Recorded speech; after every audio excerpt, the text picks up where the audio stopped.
Consistent with, what we want to do, just get this going as quickly as possible.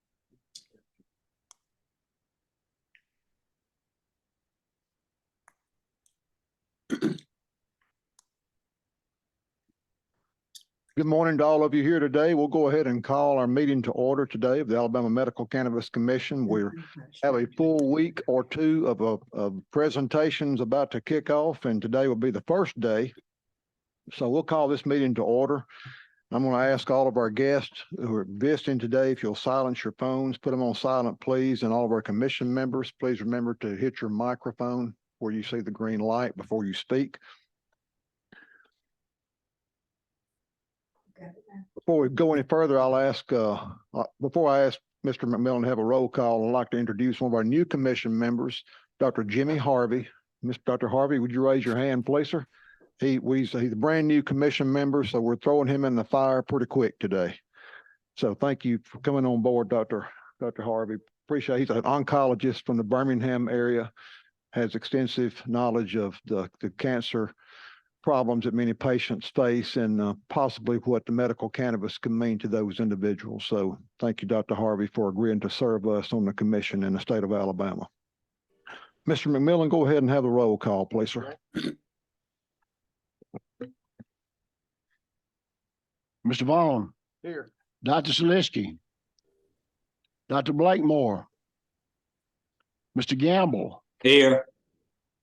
Dr. Martin. Dr. Jensen. Here. Ms. Skelton. Judge Price. Here. Ms. Hatchett. Here. Mr. Harwell. Here. Dr. Saflarski. Present. Dr. Harvey. Dion Robinson. Here. I believe that's 10, Mr. McMillan. So we do have a quorum, so we can proceed with business. Thank you for doing so.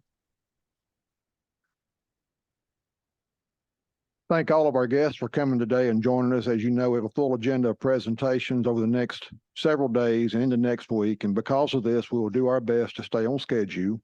The time slot for each presentation was set based on the time requested by each applicant. We'll keep the time and display the timer so that the presenter will know the time remaining and there will be no interruptions. So Ms. Brittany Peters, she will turn the timer around as the presenters are making the presentation from the podium. The commission members will have an opportunity to ask questions, and as needed, we'll allow extra time and additional time for questions and answers if necessary. The materials for each applicant, including their full application, the written briefs, the videos, and presentations have been provided to each commissioner in advance of today's meeting.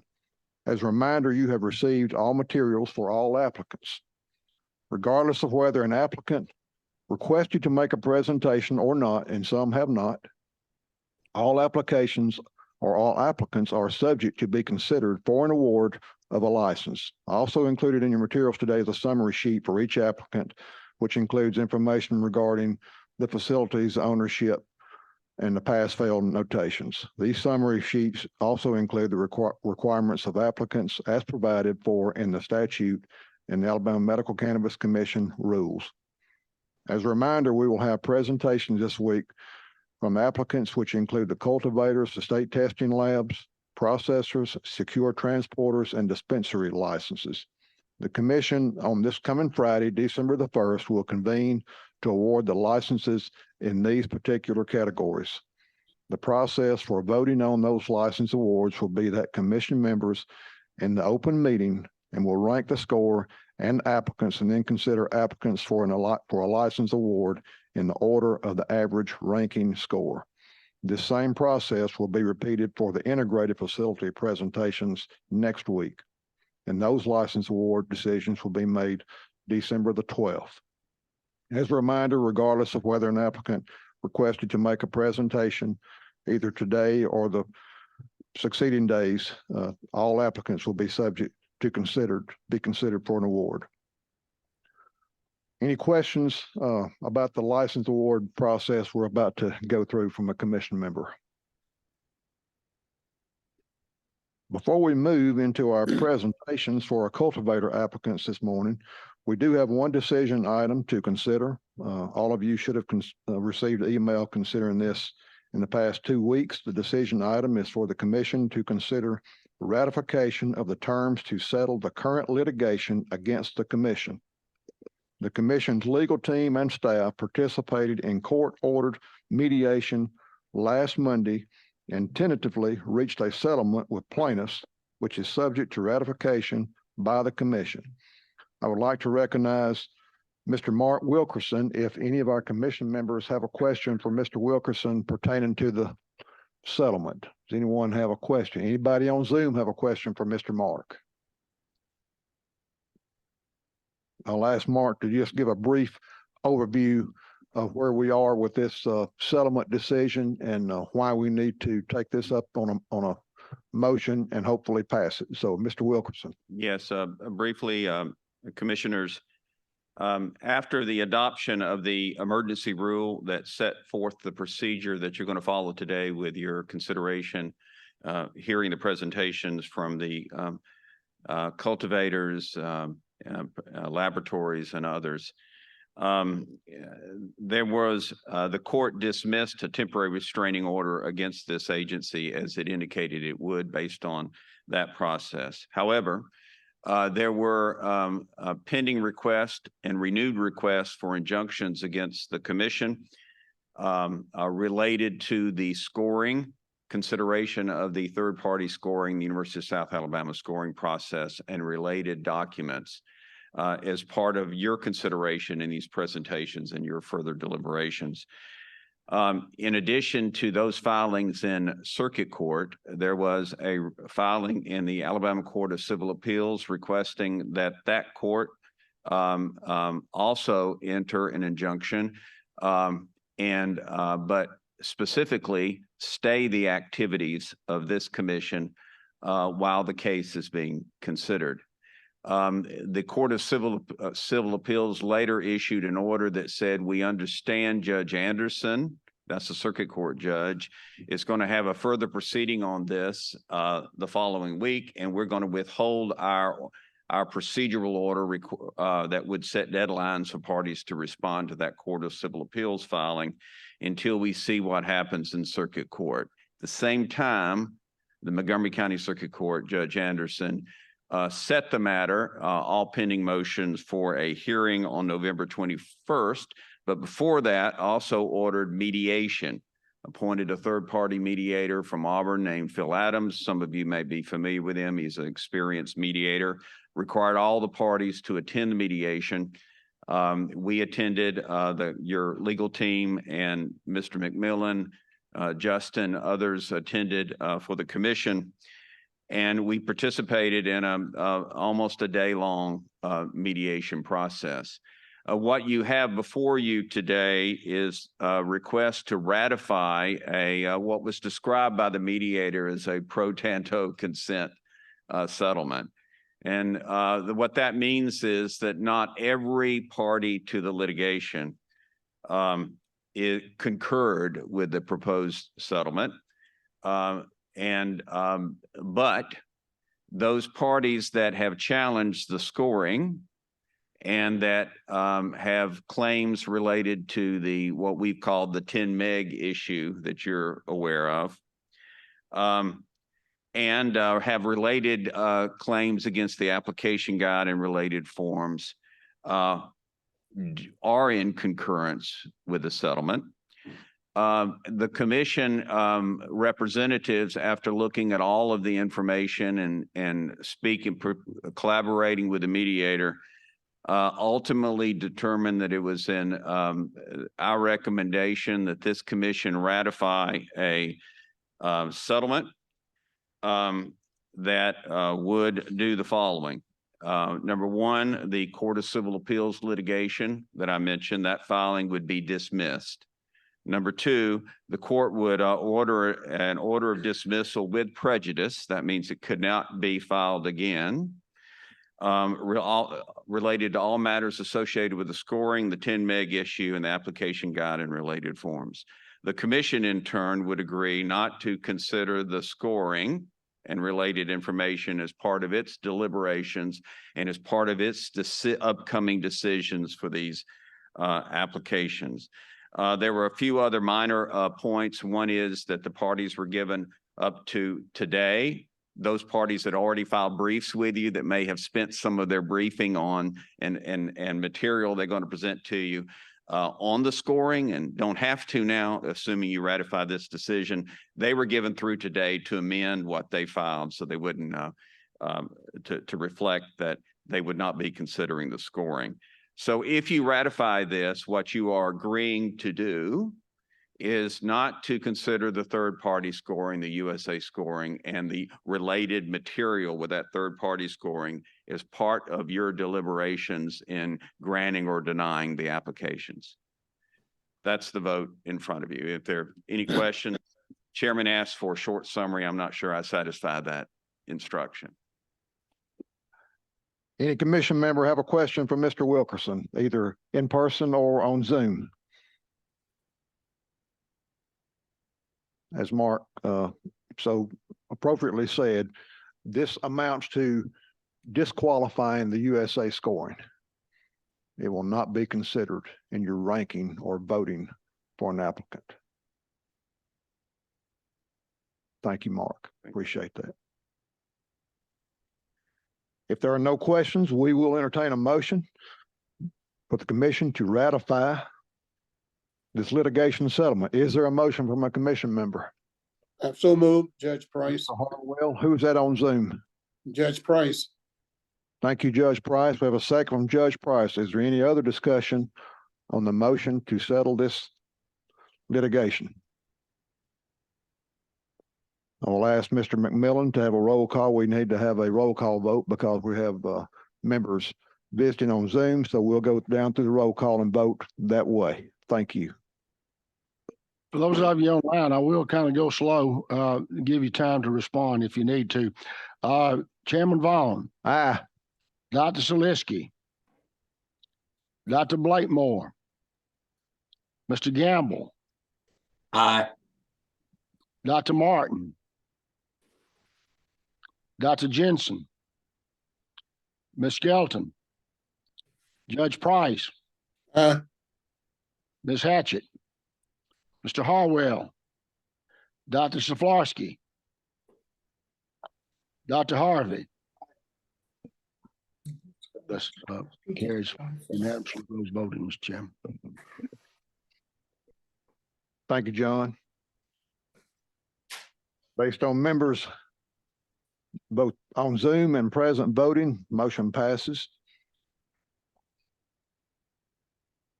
We're able to move forward with our presentations today.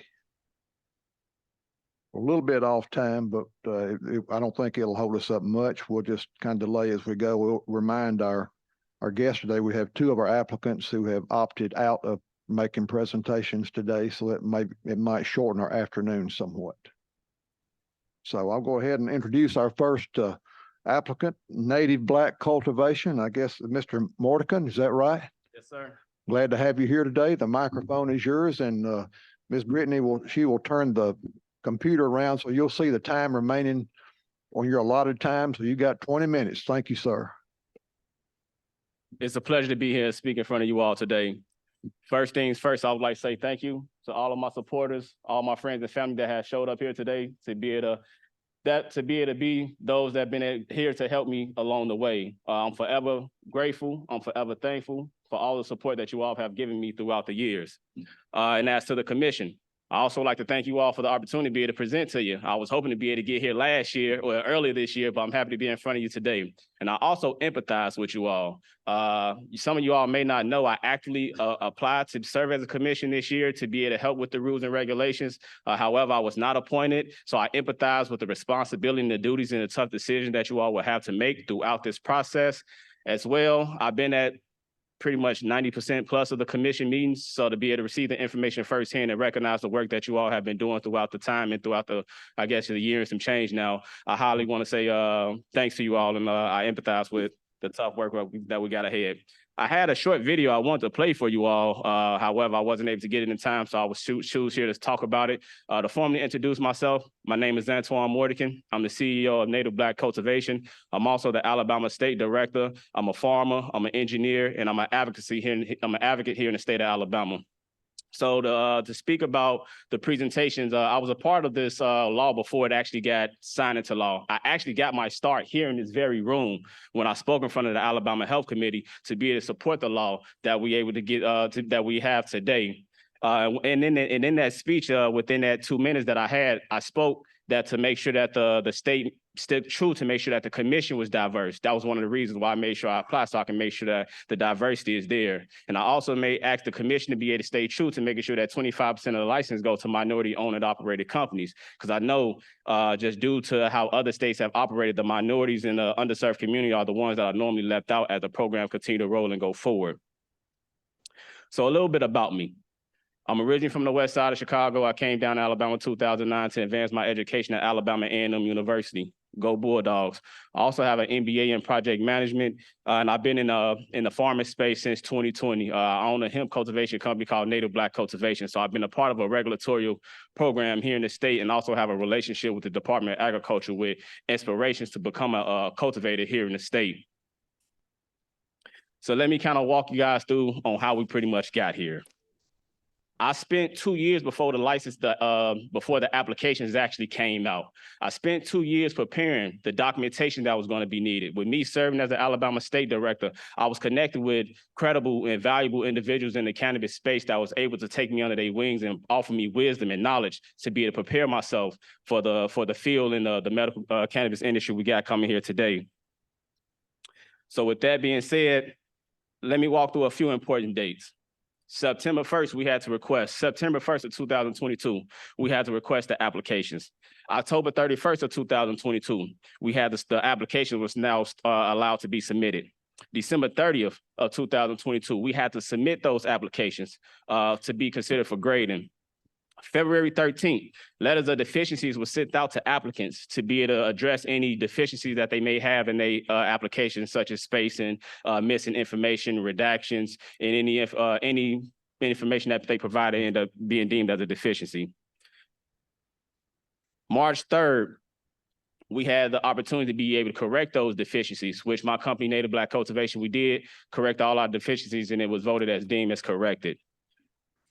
April 14th, which is one of the big ones that I really was pushing for, which allowed 30-day window for the public to be able to chime in and to be able to provide and offer comments, either oppose support or oppose certain applicants. June 12th, we all know that was a great day when everything started to change. June 12th, the initial license was issued. Native Black Cultivation was not awarded a license. After that, we had the rescinding of the licenses. And August 10th, the license was re-awarded. Once again, Native Black Cultivation was not awarded a license. And after that meeting, I learned a little bit of information about my application. I learned that I had a pass or fail residency issue, which I didn't recognize that I had a deficiency, which it didn't show up on my letter of deficiency.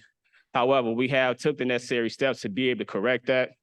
With myself and my ownership team, we are all Alabama residents. We was able to show over 30 years of consecutive residency amongst the team, but myself that had the majority stake ownership in the company, it was deemed as a deficiency. We submitted a letter to be able to rectify to make sure that our application is not rejected due to that pass or fail residency. And we didn't change anything. We didn't bring anybody on with our company. We just simply changed the ownership amongst our team so we can make sure that we had that 15-year consecutive residency that Alabama minority-owned companies. And we also made sure that we had that minority ownership as well too. 51% of the company is owned and operated by minorities here in the state of Alabama.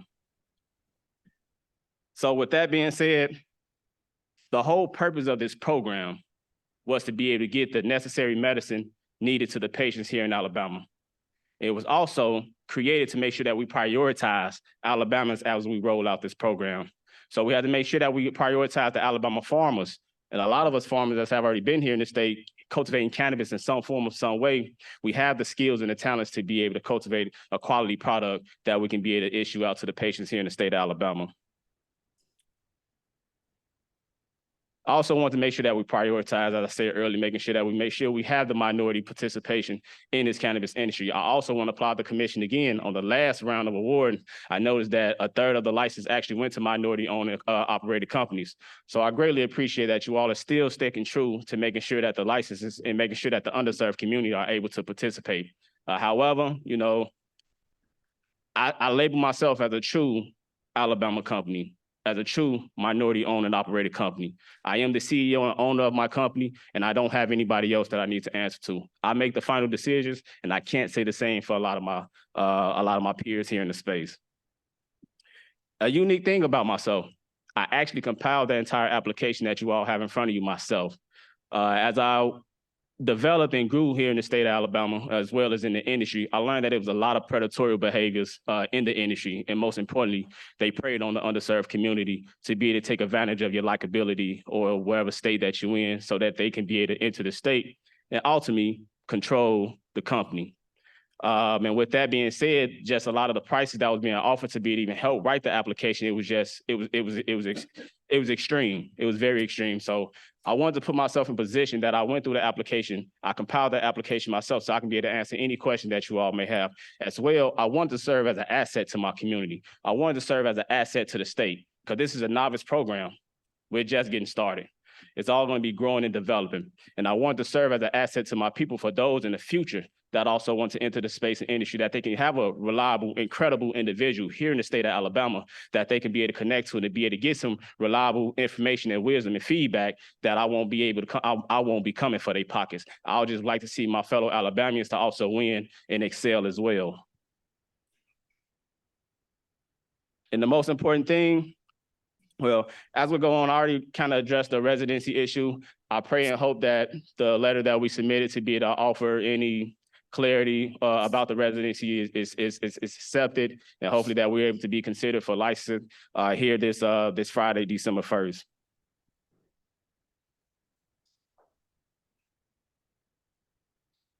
Why I feel like we should be awarded a license. Why I feel like Native Black cultivation should be awarded a license. In my opinion, we compiled a very strong application. And as of today, the USA scores have been thrown out.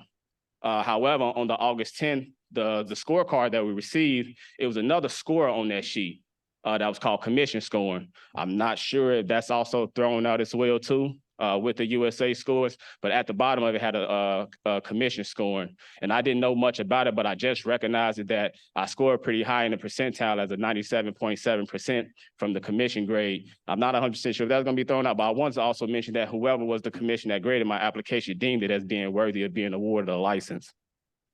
As well, with those public comments that was issued, the 30 days that allow for the public to be able to chime in and offer comments in support or oppose. If you guys go by chance, go to the Alabama Medical Cannabis website and look at the public comments, you'll recognize that Native Black cultivation received an overwhelming amount of support from the public. I think it was a couple hundred folks that supported us and wanted to make sure that where they supported for us to be able to be awarded a license. And as well, my company also received the most supporting comments out of any other applicant out of the entire program. So the people of Alabama have spoken. They have allowed for their voice to be heard. Even those across the nation have also provided comments as well. I think we should take that in very high consideration, especially now that we're not considering scoring with issuing the licenses. And with me being awarded a license, it's going to be critical to make sure and ensure that we have minority participation activity here within the state. With myself as a stakeholder, it's a lot of things that I can be able to do for the state, the value that I can bring to the state, the asset that I can serve to the commission, the asset I can serve to the state, the asset I can serve to the people of Alabama, and the asset that I'll be to the people and the patients of Alabama. I think it's very important that we commit and keep our commitment to the people, making sure that we keep our commitment to the legislation as it has tax dollars allocated for universities for research purposes. I want to make sure as a stakeholder, we make sure that we don't forget about our great institution, our HBCU institutions here. I know Alabama A&M have been involved in the hemp program. I feel like they should be a part of the research as we continue to develop the program here in Alabama. I know Tuskegee University is also a part of the HEN program. They have been participating in cannabis in some form, in some way as well. Alabama State as well has also been a part of this process as well. So I just want to make sure as a stakeholder, I can be able to have a seat at the table and to be the advocate for those that normally do not have a voice, those that are normally not aware of what it is that's going on, and those that just may not be in tune. You know, as this program has been developing and me being in a lot of these commission meetings, I see a lot of familiar faces. And then when it's crunch time, I see a lot of familiar faces, a lot of faces that I don't know. However, a lot of that information that comes out of the commission meetings never make it to the people. It's myself as the role that I serve with Tuskegee University that I host a weekly radio station to make sure that we get this information to the people, to make sure that the public is aware of the opportunity that is coming, as well as the commission and the program continues to develop. You know, it's going to be very important that we create an educated consumer. Everybody here in the state wants cannabis in some form or some way, but nobody really know the educational aspect of it. It's still a lot of stigma that is tied to this plant. And as I feel as if while the commission continues to develop and the program continues to develop and move forward, it's going to be extremely critical that we most likely focus on the education and making sure that the voters, well, we're coming into another, let's make sure that we create an educated voter as well too, so Alabamians can be able to vote and advocate for a program that they would like to see here within our great state.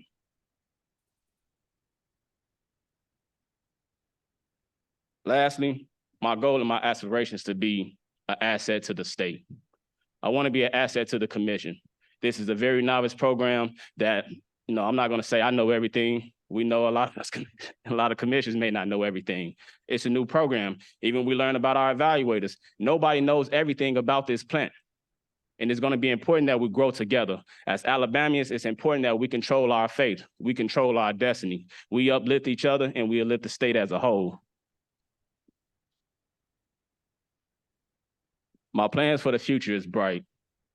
I have an amazing vision that I envision for the people here in Alabama, especially as the cannabis program continues to grow and develop here within the state.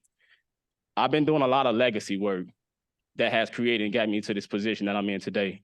As I serve as an Alabama State, in my role as the Alabama State Director, I've been connected with several folks in other states that have already been operating in the cannabis space, from Louisiana to Texas to Nevada to California to Oregon to Colorado to Illinois to New York to Massachusetts to Virginia to Connecticut to Florida to Georgia.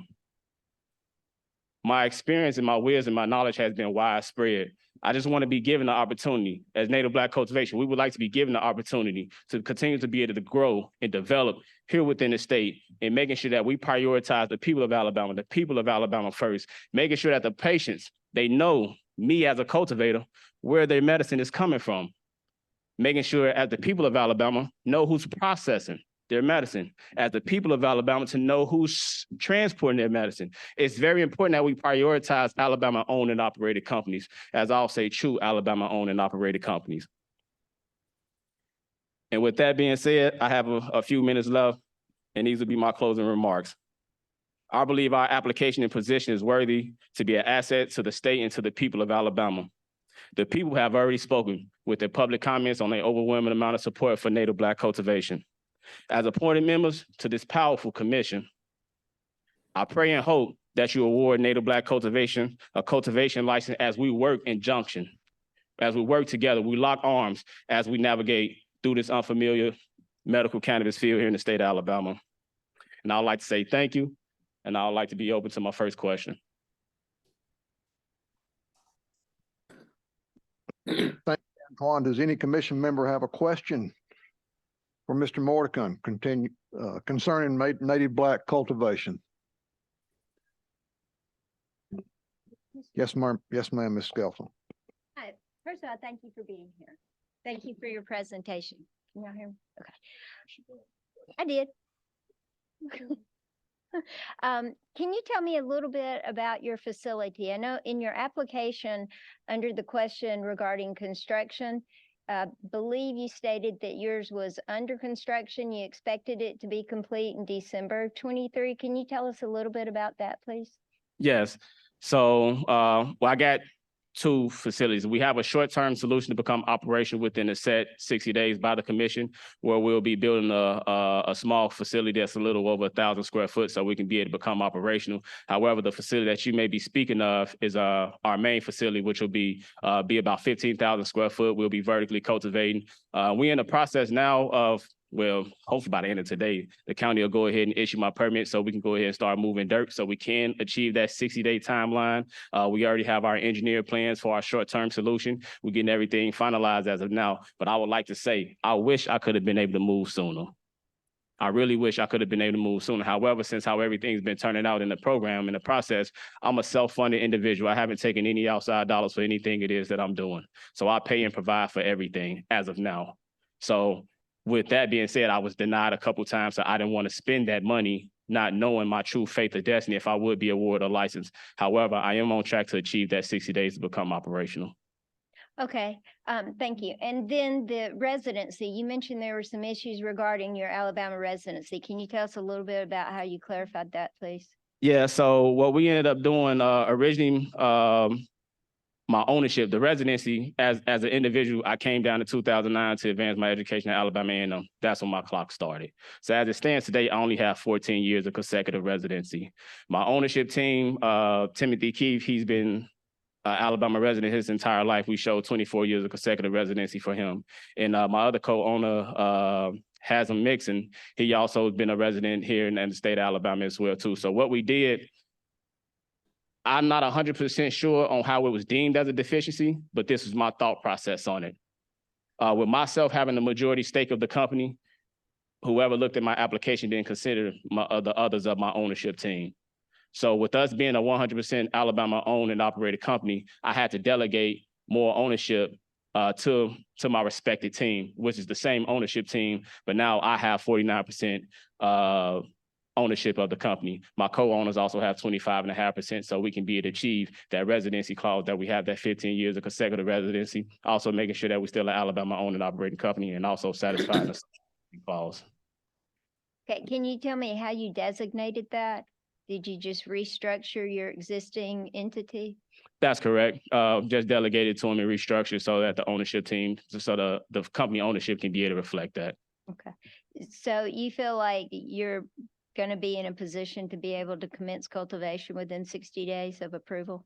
Yes, I do. And everything is based on the vote that you all give me to be awarded a license. I have a lot of folks that support me in the space in the industry, especially those outside of states and those that have the purse that I really need to be able to execute my vision. However, nobody wants to move. I don't know if it's because I'm a minority. I don't even want to kind of call that, but nobody really wants to move or offer me any money as of yet until I'm awarded a license. So as a unique individual here in the state of Alabama, I took that onus on myself. I put all the hard work on my back. I did everything that I could do to be able to get it to this point that I'm able to bring in the necessary investors that's needed, which I have an investor. I already got an investor, but everybody's situation changes. So money may not still be available, but we still have that in the pipeline. But I've also been actively working to making sure that we have the necessary funds to be able to do what it is that we need to get done. So you feel comfortable with what you already have in place for financial stability to move forward, that you can accomplish all of that? Yes, I can become operational on my own as it stands today. Thank you very much. I appreciate it. Thank you, Commissioner. Thank you, Ms. Skelton, for the questions. Any other commission member have a question for Antoine? Could you speak about any experience that you have with indoor cultivation? Well, I'm happy that you asked that. That is actually my specialty. So I've been studying cannabis for a little over a decade now, which it started as a research paper back at Alabama A&M University my freshman year. And I learned that the cannabis plant can be used for a wealth of things, and all the things that I learned coming from the west side of Chicago, experiencing the war on drugs, it was absolutely false. So I learned that cannabis can be used for so much, from textiles, from remediation, from biofuel, for medicine, for insulation, for animal feed. It can be used for a wealth of things. And with my research, I had a lot of theories and terminology that I didn't have the science, the soil science, as I'll say. So with a lot of my research and my studies, and especially as I started to get more involved in the industry, hydroponics was the way to go, and indoor cultivation was the way to go. And I couldn't really find an opportunity to really be able to test my hand at it. And that's when I founded my hemp cultivation company, Native Black Farm, where we cultivate hemp for the purpose of smokable CBD flower. And that is exactly how we cultivate. We grow indoors. Everything is hydroponically. I uniquely engineered a drip to drain recirculating system so that we didn't have any waste. The state of the Department of Agriculture has been out there to test everything to see our operation and what it is that we're capable of doing.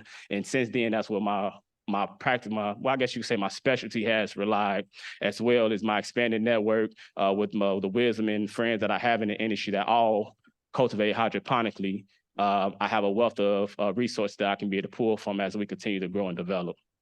Thank you so much. Antoine, do you know Dr. Siebert at Alabama A&M? Have you done work with him? Yes, I do know Dr. Seaman. I actually did do some work with him. I was a part of a social equity program that Alabama A&M ended up hosting, and we was able to get some seeds from a I can't remember the company, but they was in the north part of the state. We was able to cultivate. Well, it was really a study and a test to see how their strands pretty much cultivated and operated here in the state of Alabama. And I was a part of that program. We was able to get some valuable feedback, some good information, and I happen to be growing some of the best flower that they've seen. Okay, thank you, Antoine. Any other questions? Yes, sir, James? I got one question. Yes, sir. Have you built any relationship within the processors? Once you have your product, you have a Yes. place to have it processed and sell?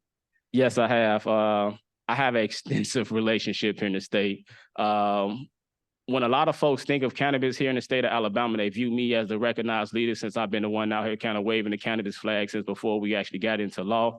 And when I actually got into the space, especially those on the hemp side that was already doing processing, those that was already growing, and those that was coming into the state and those that was interested in getting into the spaces where they also reached out to me. So yeah, I have a wealth of relationships to be able to get it from my farm, from transportation to processing to dispensaries into well, I don't have any lab testers as of yet because we only have one, but I hope to be able to build that relationship as the program continues to move forward.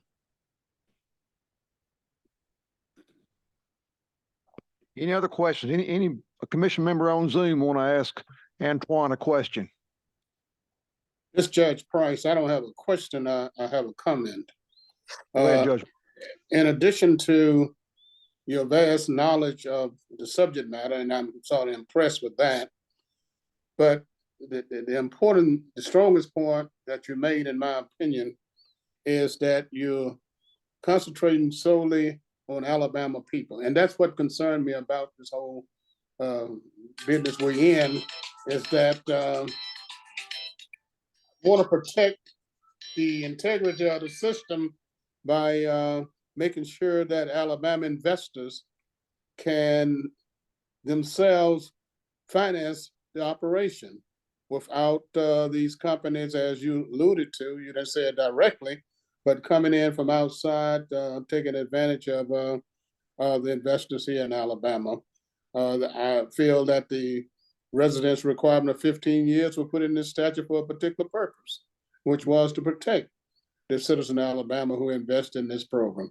So I sort of applaud you that. I think that was a very strong point of your application. Thank you, Judge Price. Thank you, Judge Price. Any other commission member have a question or comment for Antoine? Well, Antoine, thank you so much for being here today. Thank you for being the guinea pig, our first presenter.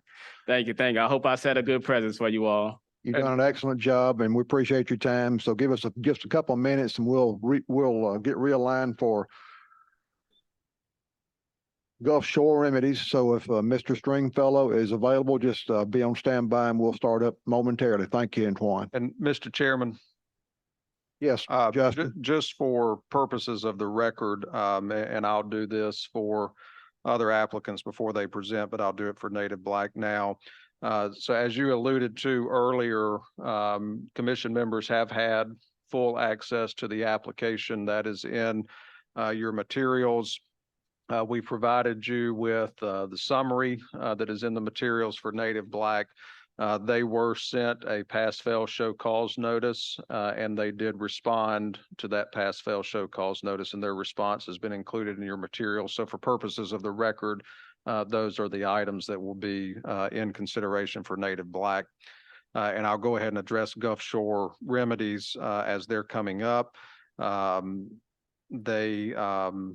have their full application, you have the application summary. They also provided a written brief, and in accordance with the settlement terms that we talked about earlier, having the opportunity to resubmit a revised brief. They did that, and we've got that, and that is included in your printed material. That's the revised one already. We had it in time to go ahead and get it printed. And for those online, and as you're doing review beyond today, the materials that you have included that revised brief. There were no pass-fail notations, so there will be no pass-fail show cause information for Gulf Shore remedies.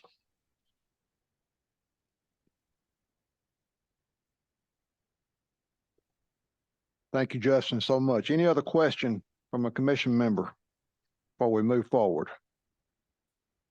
As Ms. Skelton questioned a while ago, the residency issue with Antoine, he clarified that with timely fashion with the information provided. So thank you for doing so. Okay, if no other questions from commission members, we will move forward to Gulf Shore remedies. Mr. Stringfellow, Tyne Stringfellow, we'll ask you to come forward. Any other guests you want to have to help you present, but as you'll notice the timer here that Ms. Peters will have in front of you, you've got 20 minutes, and it probably be helpful to have some time allotted at the end for maybe a couple of questions for commission members.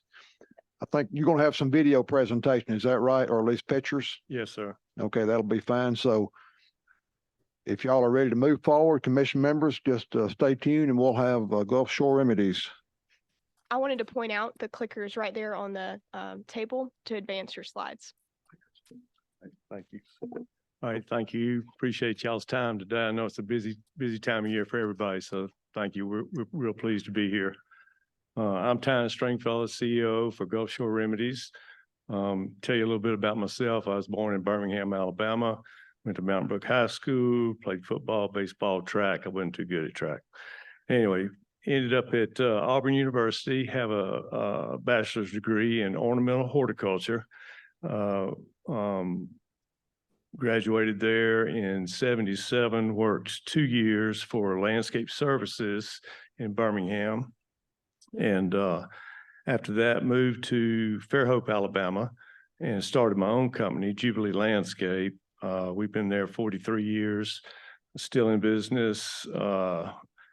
Actually have gone from having 110 people on staff down to 5, and I'm really enjoying just having 5 in my little elder years here. Anyway, two of those 5 have been there for 42 years, so we're a pretty good team there. We've accomplished over $160 million worth of work in my years I've been there. After that, in 2000, I bought a farm, began farming, and just loved it. Basically a blueberry farm. That's been a lot of fun, and I've learned just amazing amount of stuff. My whole farm is USDA organic certified. Proud of that. And in 2019, I started Weeks Bay Hemp Company with the state of Alabama, and have been growing hemp since that time. That's been quite a learning process. It's kind of where I cut my teeth with this cannabis. So we have grown some a little brother, I call it, but none of the big brother yet. So we're hoping to get that license and be able to move forward for some good medicine for the state of Alabama. My wife says growing is my God-given gift. So that's what I am. I'm a grower. I'm not really a speaker, but I'm here today to meet y'all and thank y'all for the opportunity. I've got my team here, Colin Kelly and Mr. Sharp here, and maybe they would want to speak, tell a little bit about yourself. Yep, Kenny Short. If you don't mind, go ahead and introduce yourself as you come up to talk to the commission. Yes, sir. I'm Kenny Short, born and raised in Alabama, lived here all my life. Graduated high school at Verbena High School in Chilton County, and went to college at Troy, Montgomery, worked days, went to college at night, finished that degree up. My high school coach hired me as a mathematics teacher at Chilton County High School, and I taught geometry all day. And then worked on my master's at Troy here in Montgomery. Got my master's degree in math ed, and then taught on for 13 years. Retired from teaching in 2001. I taught college at night as well while I ran a construction company. Because as you know, school teachers don't make a lot of money. And so a lot of long hours, you know. And that construction company finally grew, you know, and we did a lot of large projects all over the state that you've aware of, you know, the Patton Creeks, the Lee Branch Shopping Centers, Gulf Shores down at the wharf, and all of those different projects and churches in the southeast. And as I grew the subcontracting, I was also doing general contracting as well. And now I'm a developer, and we primarily just build our own projects, whatever we're doing. I've done all the condominium developments that overlook the University of Alabama practice field, the Chimes, Champions Place, Camellia Place. I currently finished about 3 years ago, the Walk of Tuscaloosa, 251 bedroom complex, and I just finished 551 bed complex at Starkville University, Mississippi State. So through all of this, I've got some real great contacts and friends and so forth that help put projects together and this, that, and the other. Tynes and I have actually been friends since we were young, skiing together. So it's been a joy. I appreciate y'all's time, and we're just letting you know that we do have the background and we do have the means to pull these things off. Thank you. Fantastic. My name is Colin Kelly. I will introduce myself. I wanted to also, we have on the slide here, speak a little bit about one of our subcontractors that will come in specific to the development of the cultivation facility. Ryan Cox, he's built over 1 million square feet of greenhouses around the world. A lot of those have been done through, there's a company called Sprung, which I think is kind of a funny name, but they make amazing structures. They make also not just greenhouses. So like Amazon and FedEx and Tesla and all of those have like used them to build a lot of their facilities, kind of pop them up out of nowhere. They can do it very quickly. They're very efficient structures. And so Mr. Cox has developed a lot of cannabis facilities around the country. He's also building 400,000 square feet of this specialized greenhouse structure in North Carolina. And he's done a lot of work in the Southeast United States, which we felt was very important considering the unique climate that we have in this part of the country. Myself, I'm Colin Kelly. I'm the Chief Operating Officer. Very fortunate to have been connected with these two gentlemen. I went to school at Bryant University in Rhode Island, so don't hold that against me though. I did not play football, but I did run track. So there we go. And I have owned and operated multiple cannabis facilities across the country. Prior to cannabis, I was in tech, and then I also did some contracting for the U.S. State Department, and I led the denuclearization of Libya, that project in 08-09. And my first foray into cannabis was about 10 years ago in Minnesota, where Minnesota implemented a very restrictive, tight medical cannabis program and awarded only 2 licenses, integrated licenses for the whole state. And I wrote one of the applications that happened to win. I was the first employee. There were a couple of physicians, MDs, that were partners of mine in that business. And so I was the person that needed to make it happen. And so we built a temporary structure to begin growing our initial genetics and seed stock and the initial pass at medicine, while we constructed another purpose-built 42,000 square foot facility where we would then cultivate all the cannabis indoors, hydroponic, and then also process into medicine.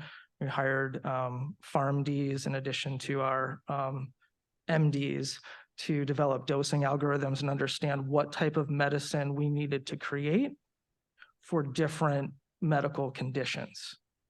And then started to grow to spec the cannabis that would need to go into those medications. And so we've already now been working as a team here, myself and Tynes and Kenny, we've been working on what are the genetics that we need to have in place, and how do we also get that jump start on this as soon as we are given the blessing of the commission coming out of today. And what that looks like down in Fairhope, Alabama, beautiful place, by the way. One of my best friends at home, I live in Minnesota. One of my best friends in Minnesota actually grew up in Fairhope. So she's pretty excited that I'm down here today. But we have an existing facility here. We have 2 existing hoop houses that are ready to go. So as soon as we have the green light, the genetics will be placed in the ground and we can get going. And we're very excited to do that and begin cultivating that medicine. At the same time, we can begin construction of the first of our 10,000 square foot sprung greenhouses side by side by side, and those can go up in as little as say 60 days to to completion. And so we know that we can have those structures ready to go as the market dictates. So we can begin with the 2 hoop houses, and then as more patients register in the program, we would be able to very easily increase our supply of medicine to the processors and manufacturers that are also licensed in the state. We have all the equipment ready. We've certainly have, I've done this before in other states like Minnesota, like Pennsylvania, that also had a clinical research program. And I helped get that facility up and going in partnership with Temple University in that state. So we've used a lot of our experience there to look at what we would do here, so I can help make sure that these gentlemen are very successful in providing medicine to all the residents here in Alabama that need it. And Tynes, through his connections, has also been able to connect with other applicants for processing and manufacturing in the state. So we know that we have potential relationships, if licensing goes well for all of us, potential relationships where we can sell our product to them for them to manufacture into medicine. And we're looking forward to that as well. And we've gone through the application process, been successful a couple of times here, and we appreciate your time today to hear us out. We feel like we've shown that we have the team in place in addition to the gentleman here. We also have board members that include former NFL team owners here in the Southeast. We have Alabama residents running HR, running our security. Our gentleman that runs security is an Alabama resident as well, and he spent over 10 years on the Baldwin County Sheriff's Department. Yeah, we have a phenomenal team of folks and physicians and advisors. We have the financial backers, all Alabama financial backers to do this. We have tried and true standard operating procedures from other cannabis facilities, and we tailored those to this specific operation. We know the marketing and education that is required for a successful medical cannabis operator. And we also know how to execute this. We've done this. I've been doing this for over 10 years. And I know can grow anything. He's been growing for over 43 years. So we know that this can happen. And we will build a company that has a respectful culture of excellence and has a high quality, clean product that we know will eventually be medicine. And that is something that we always kind of keep in mind, us all being parents ourselves. If our kids, God forbid, were ever sick and needed medicine like this, that we would want it to be the highest quality and the cleanest medicine possible that we would want to provide to our families. So I'll just leave you, we have been through the application process and we are asking for your blessing today. And we're open for any questions or comments from the commission members. Gentlemen.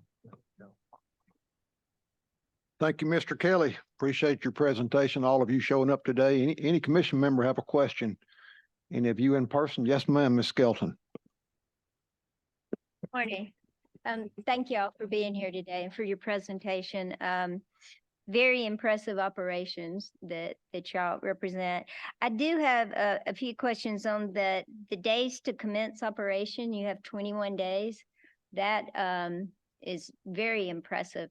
Do you already have the facility? Correct me if I'm wrong, but did your application state that your facility was under construction and would be ready in March of 23? Is that right? Yeah, we do have 2 existing hoop houses and that include also attached to that. So like greenhouse structures, and attached to that, we have the, space already for drying and packaging of the plant material.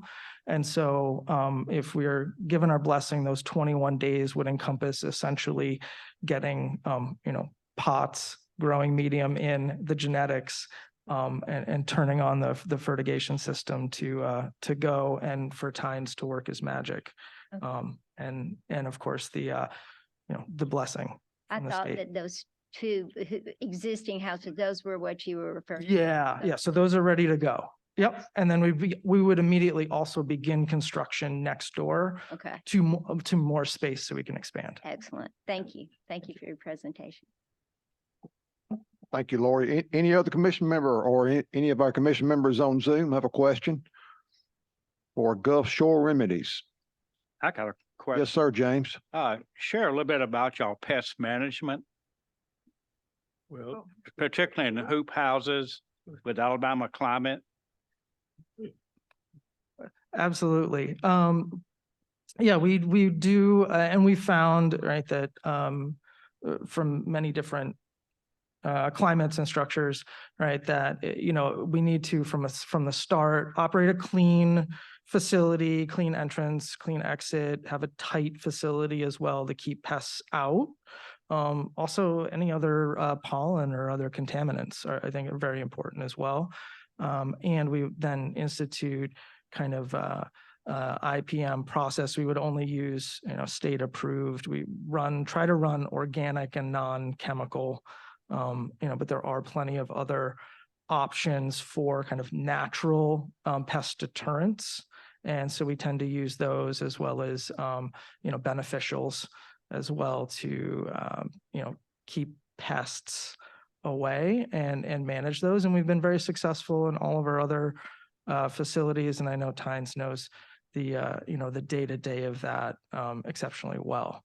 So he and his team will be executing on that plan. And the best way to prevent pests is, of course, to begin preventative measures from the start before you see any. And so those would begin from day one, before we even bring genetics in. If I may, I would like to ask a question. The previous speaker from the native block cultivation spoke about educational efforts and social justice, and I wanted to ask you whether you have any plans regarding medical cannabis education, educating the public, what it is, how it is used, how it should not be used, basically the important part of education public. Do you have any plans for that? Absolutely, yes. It's part of our outreach, and we have a specific position dedicated to outreach. And so a lot of that outreach would be, we have some of that would be resources for the physician community. We have a large library of studies and things of that nature that folks can kind of draw on to look at, and resources. And then, of course, education out to the patient community in respect to medical cannabis as in responsible use of medical cannabis, and what are the different conditions that can benefit from medical cannabis. Not that it is a cure, but that it can be a benefit to many folks, and many folks at different points and different conditions. And so we have a lot of that material already prepared, and we, in many states, we create partnerships with different community organizations, as well as even patient advocacy groups. So whether it's the Epilepsy Foundation or different cancer support groups and things like that. We usually use those partnerships to conduct education and support and answer any questions that need to be answered. Perfect. Thank you. Much appreciated. Go ahead, Jersey. That was Dr. Zaflarski at UAB, one of our commission members on our Zoom call. If you had a question about who that was, any other commission member have a question? Justin, need to address something? Well, I was just going to say, for one housekeeping matter, particularly for those that are on Zoom, we do have court reporters that are transcribing all of our proceedings. So if you could just announce who you are on Zoom before you ask your question so that they can attribute your question correctly. Sorry, Jersey Shaflarski. Thank you, Jersey.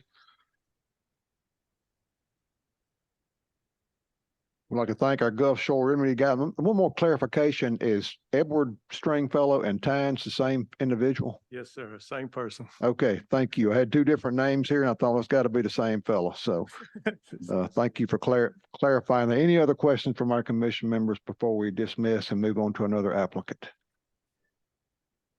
Thank you for your time today and coming to present to us. We appreciate it. Thank you. We're glad to be here.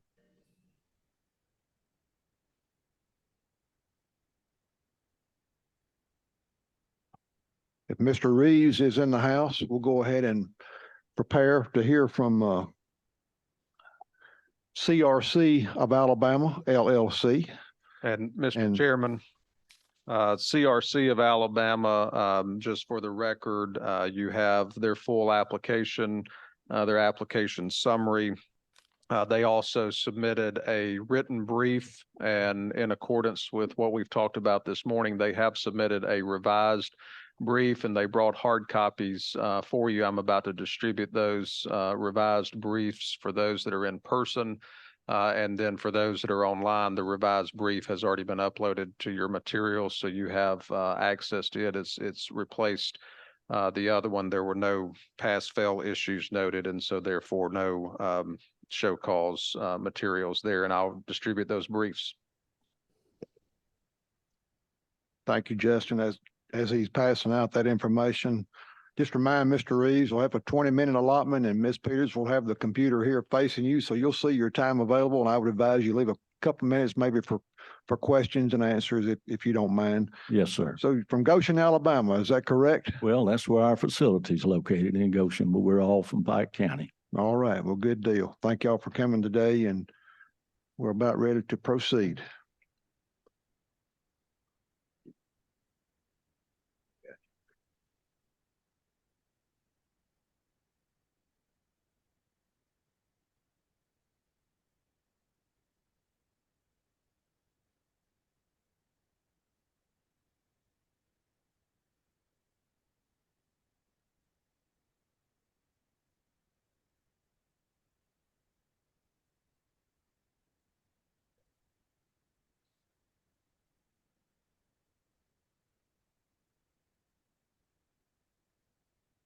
For our commission members on a Zoom call, this information that Justin has just passed out to us here in person, you will have it uploaded. It's already been uploaded.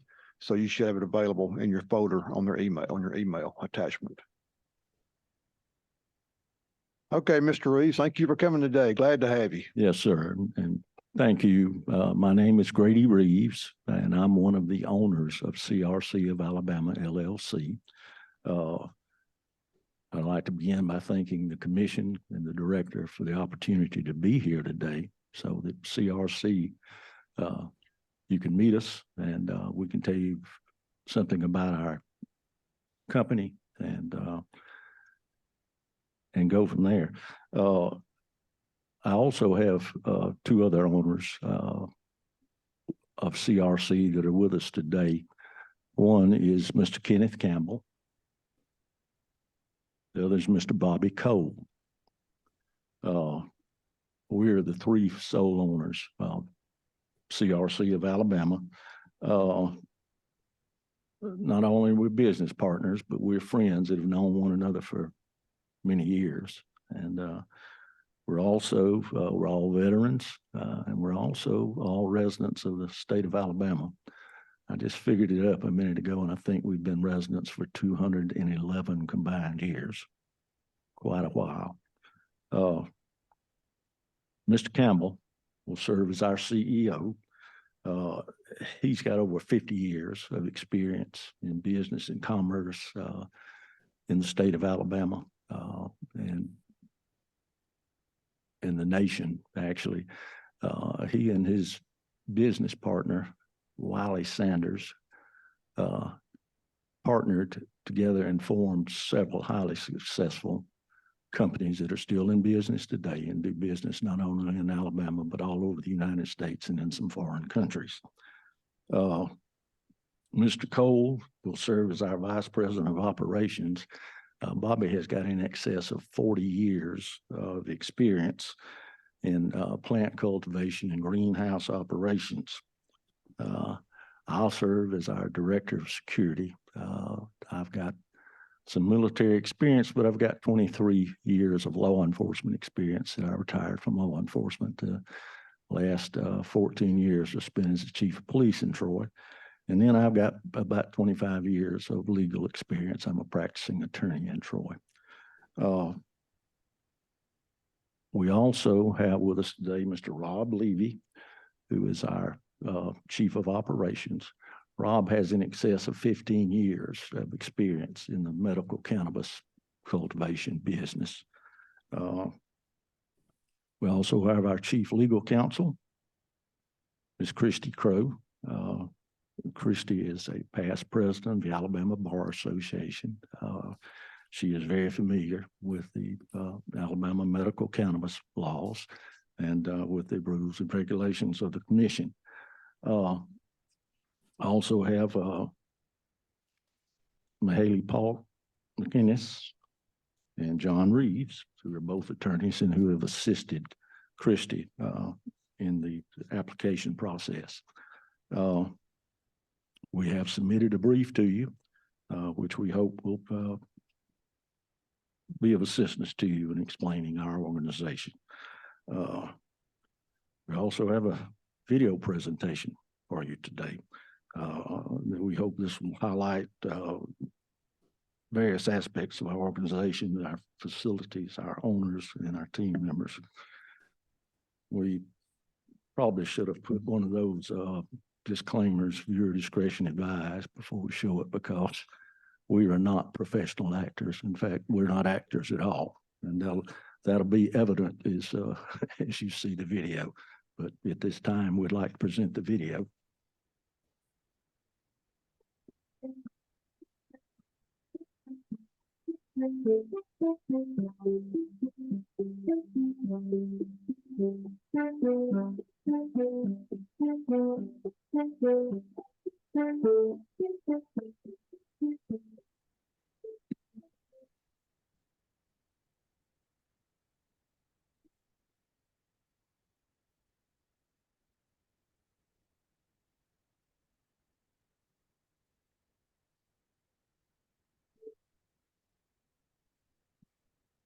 Hi,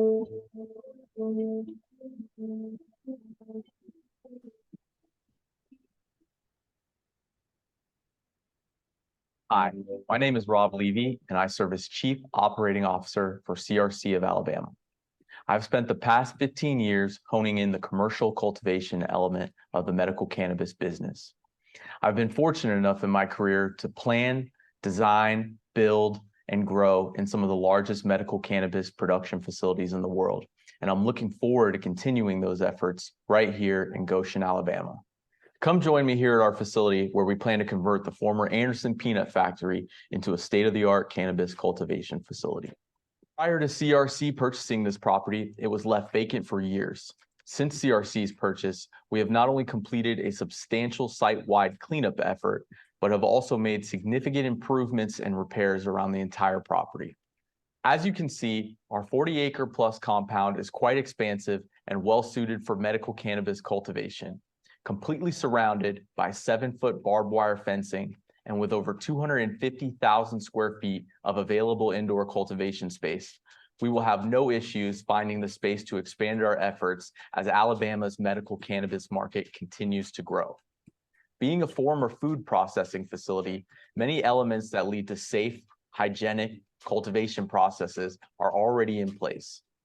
In comparison to many other cultivation applicants, we have an existing facility with real infrastructure that's ready for build out immediately.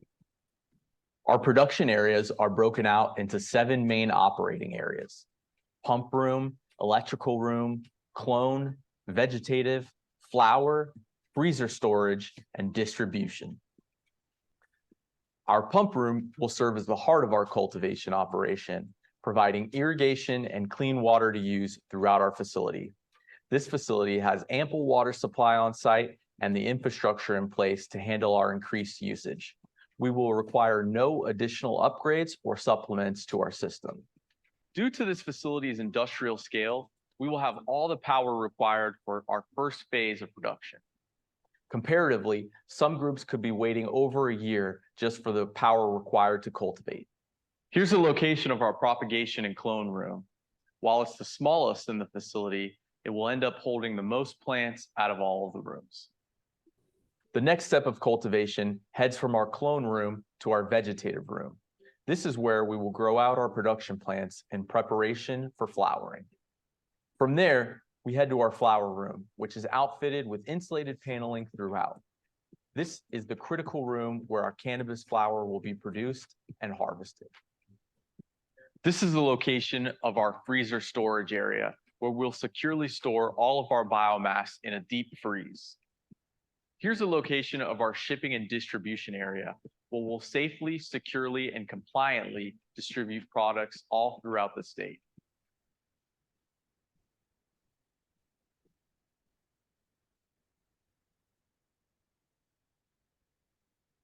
My name is Kenny Campbell. I was born in Pike County and have lived here all my life.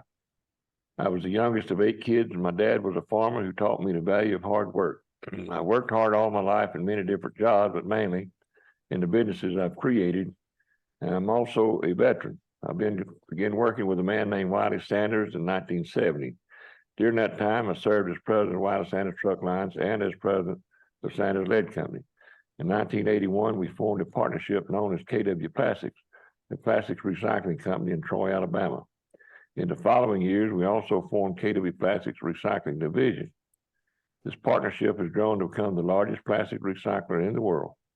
We also began a molding operation known as KW Container. Today, we have locations in Troy, Alabama, Bakersfield, California, Chicago Heights, Illinois, and Allentown, Pennsylvania. We are the world's largest manufacturer of 1-gallon plastic paint containers. When I learned that medical cannabis had been approved for the state of Alabama, I knew this would be a great area for that type of industry. We have good, hardworking people here. Myself and my 2 partners, Grady Reeves and Bobby Cole, formed CRC of Alabama LLC and applied for a medical cannabis cultivation license. One thing I've learned during my 50+ years of business experience is that facilities and location matter. My partners and I acquired a facility in Goshen, Alabama, which we believe is ideally suited for cannabis cultivation. It is a 42-acre site with security fencing around the entire property. The site also contains multiple buildings, including approximately 100,000 square feet of refrigerated storage.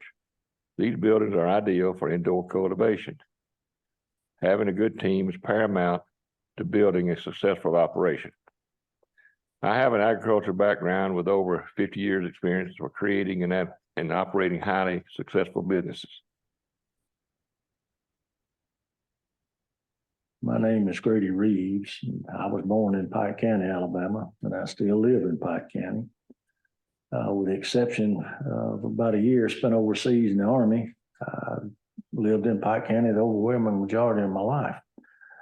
I grew up working on my family's farm, and I've been involved in agriculture all my life. I entered the Army in 1970 and was discharged in 1972. I went back to farming on the family farm, and I produced cattle. I had chicken houses, hogs. I row cropped. I also had a logging operation, and I worked in the timber business. And I continue to operate a cattle and hay farm to this day. In late 1973, I began a second career in law enforcement. And I remained in law enforcement for the next 23 years. I held several different positions with both the Pike County Sheriff's Office and the Troy Police Department.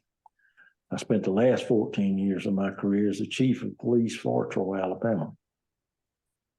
During this time as a law enforcement officer, I also attended and graduated from the FBI National Police Academy in Quantico, Virginia. And I was fortunate enough to serve as a term as president of the Alabama Association of Chiefs of Police. While working as a law enforcement officer, I was able to use my GI Bill benefits to attend Troy University, where I obtained both a BS and a master's degree. And later I was able to attend law school. In 1998, I was admitted to the Alabama State Bar, and I started practicing law with the law firm of Severa, Ralph, Reeves, Baker, and Hastings in Troy, Alabama. And I continue to practice with that firm to this day. Over the past 50 years, I've seen the devastating effects of drug abuse in our society. But I've also seen and been convinced of the beneficial effects of medical cannabis. When Alabama passed the Medical Cannabis Act, I believe there were numerous patients who could benefit from these medications. Myself and my two partners, Kenny Campbell and Bobby Cole, formed CRC of Alabama, LLC, and applied for a medical cannabis cultivation license. We began looking for a facility in Pike County, and we located and bought a 42-acre site in Goshen, Alabama, which is ideally suited for cannabis cultivation. Our location contains multiple buildings, including approximately 100,000 square feet of refrigerated storage. These buildings are ideal for indoor cultivation and are already fenced with security fencing. We believe we have the right team assembled to operate a first-class medical cannabis cultivation facility. My name is Bobby Cole. I have grown plants my whole life. After growing up in Bullitt County, I started working for Four-Way Plant Farm in Union Springs, Alabama, as a plant salesman when I was 20 years old. We drove trucks from the greenhouses to the farmers' cooperative stores and all over the Southeast. When Four-Way was bought out by Bonnie Plant Farm, I became a salesman with Bonnie and then was assigned to manage a growing station. As part of managing the Bonnie Plant Farm growing station, I was responsible for every aspect of the growing process, from getting plugs into pots to watering, fertilizing, transporting the full-grown plants to customers. I've done it all. While I don't think growing medical cannabis is as simple as growing a Bonnie tomato, there are a lot of similarities. The most important part of growing anything is making sure you have the system in place to get the desired outcome. I have been doing that with greenhouse plants for over 40 years, and I'm ready to do it again with medical cannabis. Our CFO, Don Wetzel, has over 25 years of accounting and finance experience. 5 of them being with cannabis-specific operations in emerging markets. He has helped raise and manage over $30 million in capital projects for prior cannabis startups. Christy Crow, our Chief Legal Officer, is a well-respected lawyer for over 25 years and served as the president of the Alabama Bar Association. Throughout our application process, Christy has become intimately involved with Alabama's cannabis laws and regulations, which will aid in her primary focus of legal and compliance-related oversight. I'm Rob Levy, and I'll serve as Chief Operating Officer and will use my 15+ years in commercial cannabis to oversee all cannabis-related operations. Grady Reeves, one of the 3 owners previously introduced, will use his 50+ years of law enforcement and legal experience to serve as our Director of Security. Bobby Cole, another of the 3 owners previously introduced, will use his extensive commercial agricultural management experience to serve as our Director of Operations. Kelsey Meyer, our Director of Cultivation, has a biology-backed, hands-on approach to her cultivation methods and is currently one of the leading female cannabis cultivators in the world. Catherine Ellis, our Cultivation Manager, is a native Alabamian and has over 20 years of experience in commercial agricultural production throughout the country. Sonia Carlo, with her combined compliance and cultivation experience, will serve as Director of Compliance, leading all compliance-related efforts in conjunction with our Chief Legal Officer. Jake Alexander, with 10 years of national cannabis-specific experience, will lead all of our post-harvest, packaging, and distribution efforts. CRC of Alabama has undoubtedly put together one of the strongest and most well-thought-out teams of all cultivator applicants. From our ownership group with global business, law enforcement, and commercial agriculture experience, to our boots-on-the-ground leadership team, we are excited to get to work in Alabama, helping the patients find relief.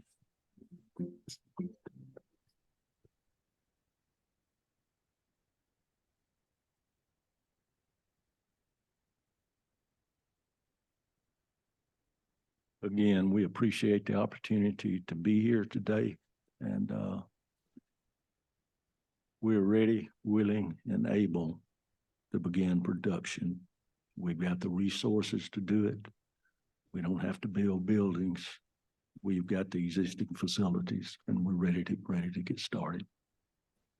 Mr. Reeves, you said a while ago, I think I heard you say the facility was a former peanut processing Yes, sir, plant. it was. It started out as Anderson Peanut Company down in Goshen, and it was later bought out by Birdsong Peanuts. And Birdsong closed the facility down in 2015, I believe it was, and put about 70 people out of work. And that was basically the only industry that was in Goshen. And we hope to go back and create some jobs and some industry there. For none of you to be actors, that was a great video. Well, thank you. Thank you. Anybody got any questions for Mr. Reeves? Yes, Ms. Skelton. Mr. Reeves, thank you for being here and thank you for your presentation. You referenced that y'all can commence cultivation within 30 days of approval. Would that be with one of the existing hoop houses that you refer to in this in your supplement? Get our Chief Operating Officer up to Rob to address this, please. Hi, yes, ma'am. I'm Rob Levy. Yes, we'll use the existing structure that we'll have and start in building in phases as we continue production. So we would have the first phase of that building ready for cannabis cultivation built out within 30 days. Yeah. Okay. And you also reference in your supplement that a lot of the additional construction you intended to have completed by 2026, but you plan to be able to revise that and move that up? Yes, obviously with some of the delays that we've seen in the process, that dictates a little bit of the direction of construction, but we're very confident that we have the resources and the ability, particularly surrounding construction, to handle that relatively quickly. Okay, and just as a way of comment, Mr. Chairman, I'd like to echo the comments that Judge Price made earlier about the consistency with the statute and the Alabama companies and Alabama residents, and note that this application certainly meets all those criteria. Thank you, Ms. Skelton. Thank You're spot on. Any other comments, Mr. Reeves, from any of your team? We appreciate your patience with us today and appreciate the opportunity. Do any of our Zoom members have a question for Mr. Reeves or any of his team members? Jersey or Yes. Dwight? This Jersey. This is Jersey Shaplarski. The same question as I asked before. What kind of educational efforts are you planning regarding public and provider education regarding medical cannabis? So my experience in medical cannabis, I've worked with quite a few colleges. Most notably, I would say Ole Miss. I've worked with the director of that program pretty substantially on developing new cultivation practices, particularly surrounding indoor cultivation practices as they were previously outdoor. So we have extensive experience working on the educational side of this process, not just the production side. In Alabama specifically, we have existing relationships with nearby universities that we're already doing educational programs with, not particularly surrounding cannabis cultivation, but other programs. And we intend on involving them in our processes as time goes by, in addition to the community outreach efforts that we laid out in our cultivation application. Great, thank you. Well, I have a question. What colleges are you affiliated with in Alabama and doing your research now? With our sister companies, we have some colleges that we work with in the Troy area that we're already doing business with on the educational side of things. Well, there's only one college in the Troy area, isn't it? Troy University? That's correct. Okay. Well, you know, shortly from Troy, way to crow fly, you have Tuskegee, a great research university sitting right there in Tuskegee, well known for research and development. And I would hope if you're successful in getting this license that you will make aggressive effort to expand your contact with the colleges up the road to Tuskegee and some of these other colleges. Absolutely. Absolutely. We will. Yeah, we're already in the process of working together with other cultivator applicants, and the intent is on sharing data and information that's in the development of the program and educational purposes as well. Okay, That is thank you. Judge Charles Price. For any of you who wanted to know who our Zoom commission. Oh, I thought I introduced myself. I know who you are, Judge Price. Well, I thought everybody knew who I am. Thank you. Thank you, Rob. Mr. Reeves, thank you for your whole team for showing up today. Mr. Campbell, Mr. Cole, thank all of you for being here, and attorneys as well. Impressive. Thank you for your Thank time. you very much. Yes, sir. As Greenway Botanicals representative, Mr. Hegman is making his way to the front. Any of our commission members, do you need a short break, or can we make it for another couple? Everybody good to go? And while Mr. Hegman is preparing, just for the record, in your materials is the full application for Greenway Botanicals. They also submitted a written brief, and that is in your materials. And then there were no pass-fail issues noted, so no show cause materials necessary. Thank you, Justin. Anybody got any questions from Justin pertaining to that? Have Mr. Jonathan Hegman from Greenway Botanicals, LLC. Jonathan, thank you for coming today. Floor is yours. Appreciate it, Mr. Bond. And as Mr. Bond has said, my name is Jonathan Hageman. I own Greenway Botanicals, LLC. And I appreciate the commission giving me the opportunity to talk about our company and how we plan to professionally and efficiently cultivate cannabis for Alabamians who are suffering.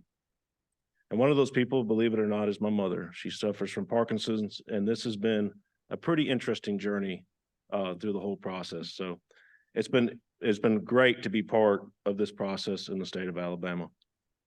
Our story, Greenway Botanicals, is the outcome of one of Alabama's premier greenhouse operations, Greenway Plants Incorporated, which has been growing plants since 1982.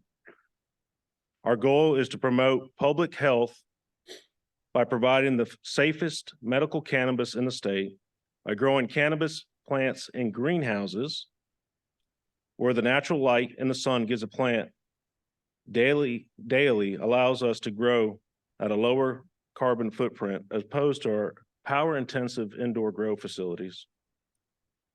Our model will allow us to produce our product at 1/3 of the cost of what an indoor per pound, what an indoor warehouse facility will do, and 1/10 of the carbon footprint compared to an indoor facility.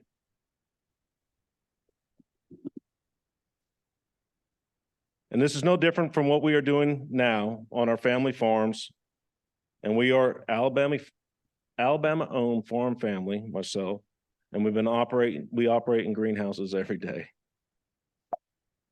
How do you move this thing? Sorry.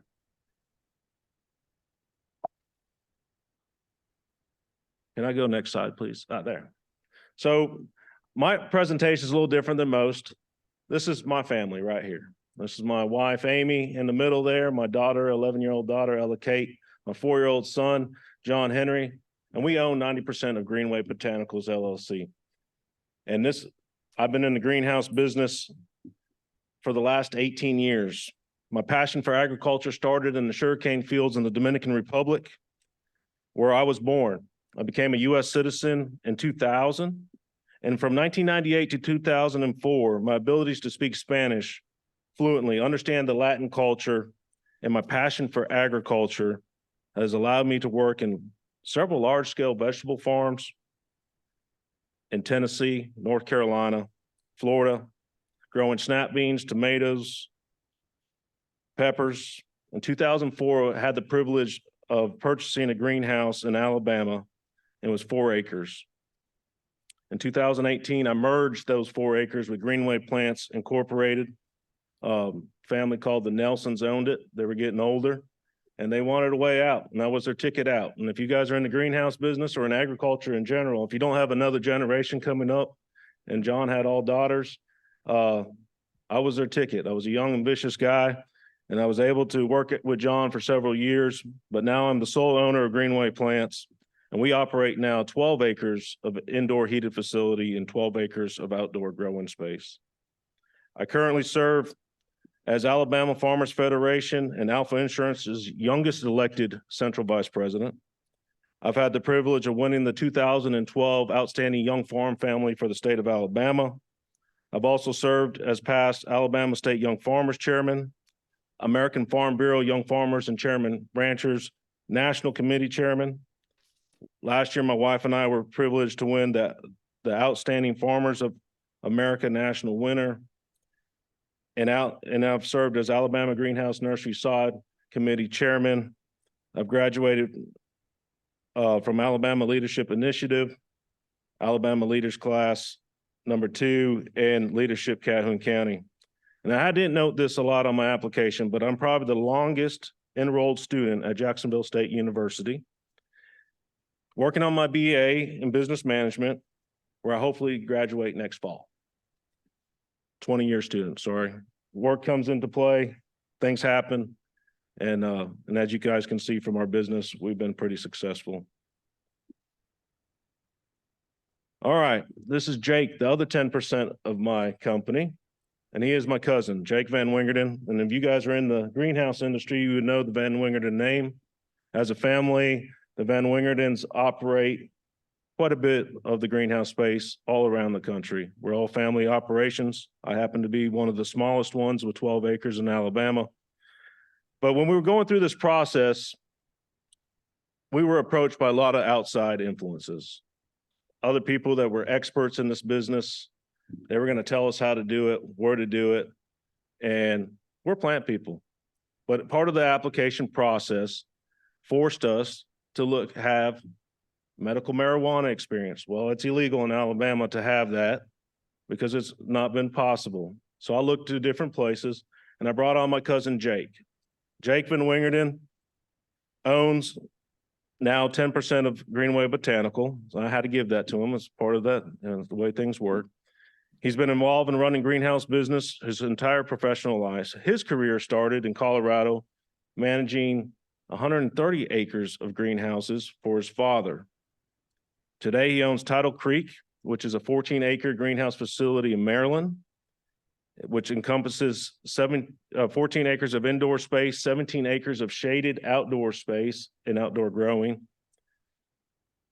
The company has been listed as the Greenhouse Top 100 growers in recent years.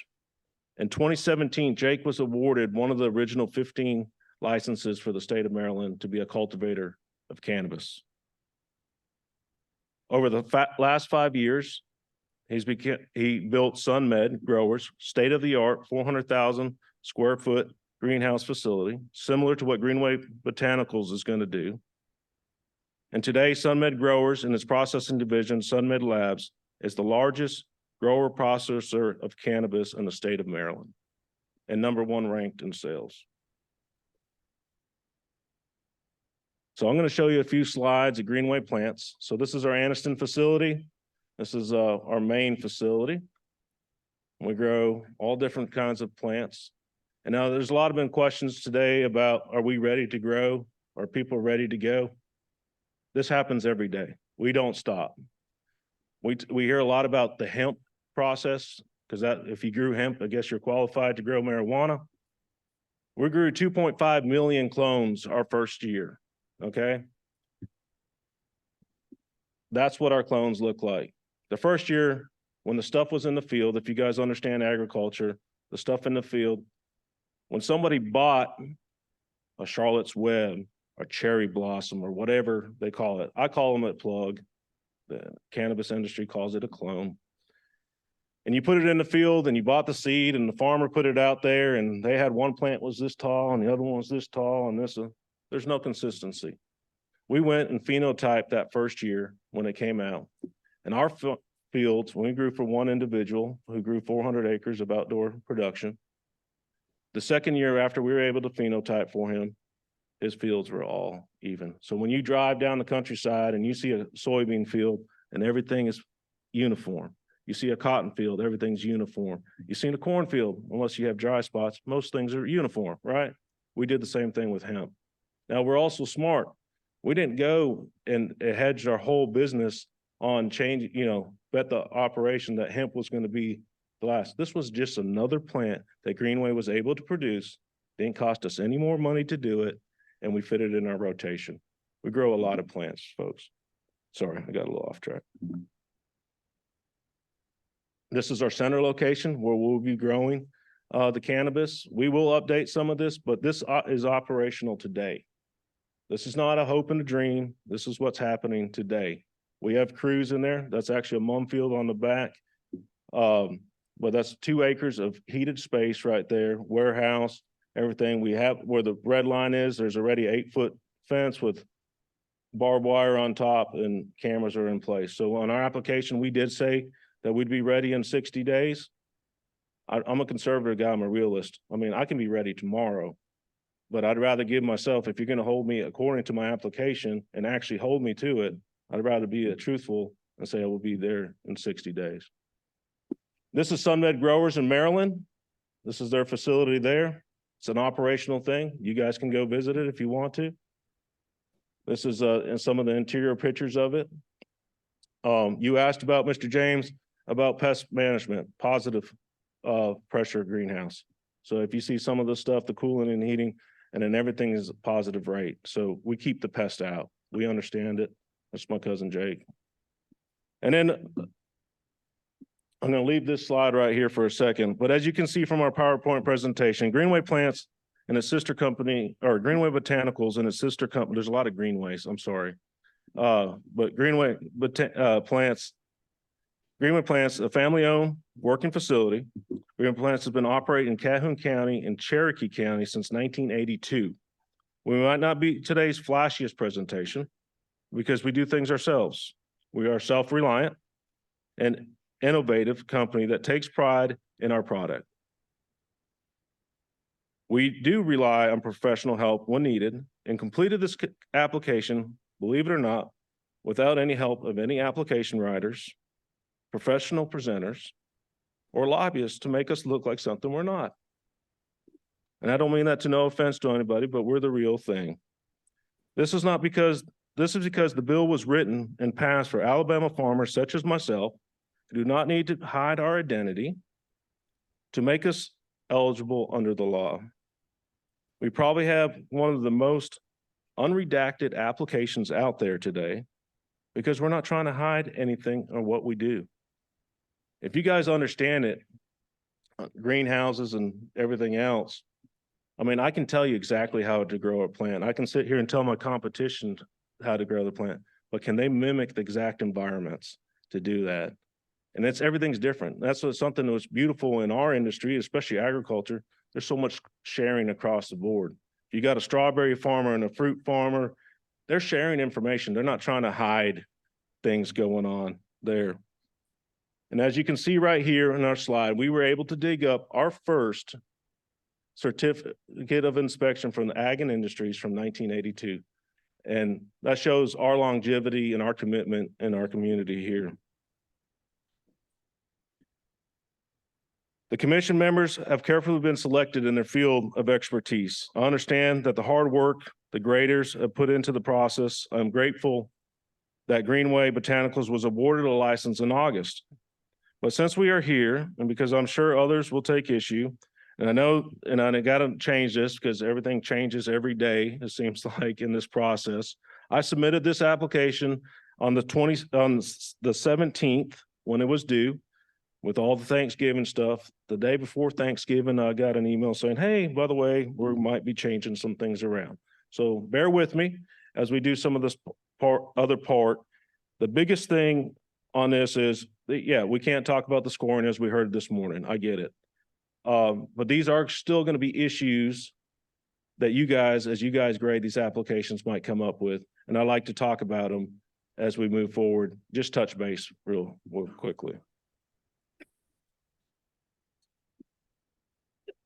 So financial ability. So I know we're not talking about scores, so this is all hypothetical. When you guys start looking at this, you know, the question is, can you demonstrate sufficient capital to operate 3 years without sales?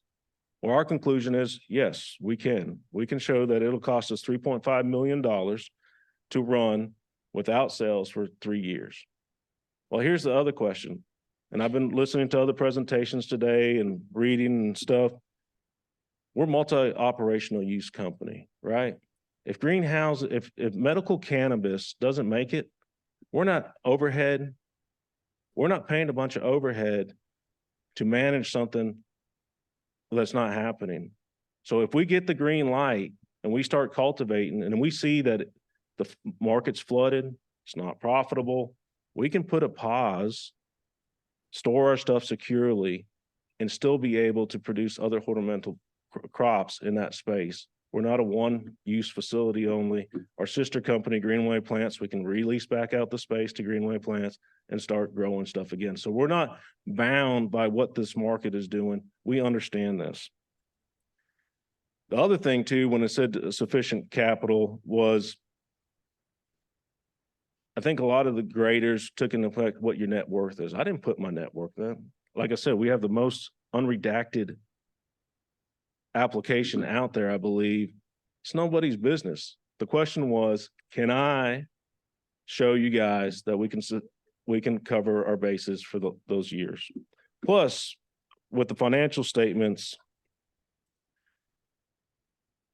we've been in business since 1982, growing plants. We have the financial data, the records, and everything else to show us what it's going to cost. I know it's a different plant, but it's not that much different.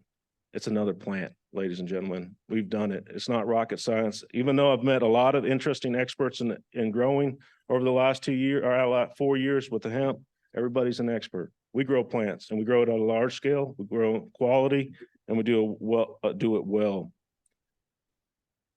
Tax plan. It's a simple question for us. Either you comply with the taxes or no. That was the question. And our thing is, yes, we're in business. We own different businesses as well. Our primary is agriculture, and we've always complied. I was able to show you guys 15 years of straight tax records to prove my residency. I think we do file our taxes, we do what is right, and we try to do that as well. I know I'm starting to run out of time. Operational plans, and you guys can read through that. Machinery and equipment, I'm going to touch on that. You guys can see what I have written down here. We have most of the stuff it takes. We're a greenhouse facility. We grow plants. We understand it. So when one scorer says you don't have everything it takes, I tend to disagree with that. Plus, we buy everything direct. If you guys know us and what we do at Greenway Plants, I mean, we don't buy through third-party vendors. We actually buy direct from the manufacturer. So when you go get pots, I don't need to buy it through 3 different other people. I call the pot company directly. They ship it to us. I call the peat moss company directly. They ship it to us. We buy the fertilizer direct. Everything's direct. We don't have to go through all these third-party vendors and all these experts that are going to tell us what we need. And our personnel, as you guys know, we're not the flashiest company. We don't have a huge list of high-paid individuals on it. We do what works. We know this has worked for the last 40 years. We know what it takes, and we know how to adapt. And with the bringing in my cousin, with his expertise and what's happened in Maryland, it's allowed us to integrate when we go do the Alabama function here. We're bringing in their expertise. We're using things that they have already tried and trialed, and it works. Like I said, they're the #1 producer in Maryland today. And we're going to bring that here to Alabama and make sure it works on a family-friendly environment. And I'm going to touch on one little thing on marketing. And this question, and I know Mr. Price will probably ask us, but we don't want to advertise that we're growing medical marijuana in our facility. We only have 9 potential customers. We have 5 integrators and 4 processors. That's all we can sell to. I can't sell to the public. I can't do any of that. And the last thing I want to know is the public to know where my facility is and start hounding me. So when the question is, what are we going to do for advertising? I'm telling you, you made me do a website for points. I did it. Social media for points. But the last thing you want from a cultivator is to be advertising this stuff on the line. We can't sell it. We can't do nothing. I have 9 customers. And if I can't pick up the phone and call those customers or send them an email, we have bigger problems. And the good thing about the way this is working, out of the last group of people I get, 3 out of the 5, I do business with already in the greenhouse space. And if you open it up in a larger area of other applicants, most of the people we have referrals with in the application, we do business with. When you look at, I'm going to take Young's Plant Farm. I know they're not in this no more, so I can use their name. Young's Plant Farm. When you buy a Dracaena Spike or an English Ivy in Walmart or Lowe's, and it says Young's on it, that's Greenway Plants. And that's the way I like it. I don't want none of you guys to know that I grew that. But we sell it. We provide that service. And it's the same thing. We look at cannabis as being able to provide that service to those integrators or those processors. We really don't want, we're not trying to brand ourselves. All we're trying to do is create a clean product, a quality product for the state of Alabama and its customers. So I really want to take this time and thank you all. I got 48 seconds. Who thought I could talk for 48 or 20 minutes? And just thank you all for allowing me to be here. I just want to integrate. We are an Alabama family. I've been here since 2004. My kids have been raised here. I brought on outside 10% because of his knowledge and value he would be and his expertise.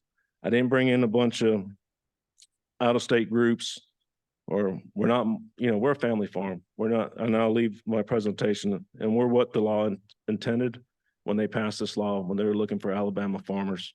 And I appreciate your thoughts, and I'll take any questions. Thank you, Mr. Hagman. Anyone have any questions for Mr. John Hagman? Perfect timing, John. 12 o'clock. Right on the dinger. Any questions? Anybody on Zoom? Mr. Gamble, Judge Price, Dr. Zaplarski, or Dion, any of y'all have any questions? I think that with the education and the marketing, you make a really good point. Obviously, you're not trying to promote sales for you. But what about willingness to work with universities with research and any experience or are opportunities that you've perhaps already done that in your current business? So we do work with Auburn University pretty closely with their intern programs and their department, especially extension. If you guys are in ag, we work with our local extension. We do a lot with Jacksonville State University. Basically, it's right beside us. We actually believe we've been trying to work with Jacksonville with we do a lot with their international students on business side, but we've always struggled to get in with them on their biology. And this has allowed us an opportunity. Yeah, I just let me in. They got a park, they got an empty park. I guess they're gonna got a flower or something. With Dr. Hensley and her research with cannabis and what she's doing there. So I believe it's going to be great. We're always looking for people that want to work in the greenhouse, work with plants and stuff like that. And this is going to allow that interest locally. But no, we do work, and then we work a lot with a lot of young kids. My job is to promote agriculture. If we don't have future generations of agriculturalists in the state, which is less and less every day, we're in trouble. I mean, we see that, and all you guys are clothed and fed by farmers, and there's less and less of us every day. Sorry, hope that's the answer. Ms. Skelton, I'm sorry, Commissioner Hatchett asked that last question for those of you, Ms. Taylor Hatchett. Ms. Skelton. Yes, sir. Thank you, Mr. Chairman. Hi, thank you for being here. Just quick question. On your application, you referenced the 60 days commence cultivation. I certainly think your application indicates the ability to do exactly that. You referenced that your agreement was contingent on obtaining a license. Will this be in the same location as the buildings that you already showed us that you're already underway growing other things? So I own that location. Okay. So that agreement will be between one of my other companies, which I own, and this company. Okay. That's all. We try to be as truthful as we can when we wrote the application, but that business, that land is owned by Greenway Property Management. I'm the sole owner of Greenway Property Management. It's going to lease it to Greenwood Not Botanicals. much of a contingency there, right? It's a stroke of a pen. Thank you. Mr. Harwell. Yeah, you might share a little bit about your substrate, what you plan on using, and also water filtration. Yeah, so our substrate is actually going to be very similar to what we use today in the greenhouse. We know it works, so we're going to use a peat moss perlite mix. I'm not going to tell everybody the exact thing, but it's normally a 75-25 mix. We put our different limes in there. Everything we're going to grow is going to be basically on the finished side. When I talk about finished, the flower side, about a 3-gallon container. We have a specialized container that one of the manufacturers has built for us, especially in Maryland, that we're just going to go, it's a hard mold that we can reuse and steam. And then our tables, we're going to lay everything out on. So if you guys are familiar with the Dutch Rollabond system tables, rail system, you are, Mr. James. So the facility, once everything gets going, everything will be on a 7x8 table that'll roll around the facility. So we can go from start to finish, production to finish. If we have to go into blackout, whatever, I can roll a 7x8 wherever I need to within the facility. And each table will have drip hooked to it. So we're not going to do like a flood irrigation or we're trying to save the water. I think the biggest thing is a low impact on the water, especially through drip, where we're not leaching through and we're not having to not recycle, but we're not wasting so much water where the need for recycling is there. The plant's we're going to give it as needed and go from there. But I think it's the process of work. We did it with hemp. When we grew our mother stock for hemp, we did over 1.5 acres of indoor drip for our mother stock, kept them vegetative. And then we did our cuttings or clones or whatever you want to call it for our outdoor growers. And I think it's going to be the very same process. And then you talked about bugs before. I'm going to answer that. I mean, positive pressure greenhouses and basically, or not organic, but the predatory bugs. We were able to use that insect program and it works really well now. To just add, Taylor Hatchett, as a comment for those that are not in the agriculture industry, everyone else talks in square feet and farmers always talk in acres. So we're getting the 43,560 square feet in the acres that he's referring to. I just think that keep on scale, the size of that amount. Sorry, so that's 2 acres worth of greenhouses. What is that, Miss Taylor? I don't have my calculator.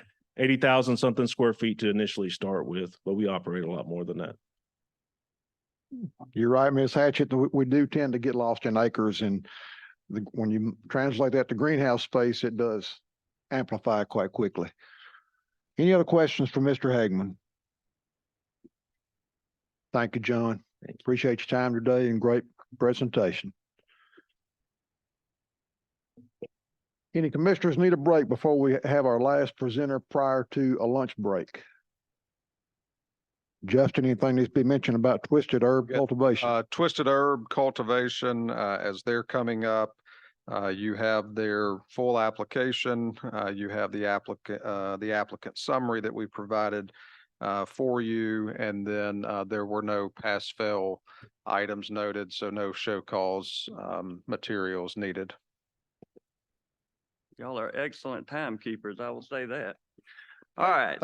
Before you get started, any other questions or anybody need a break before we?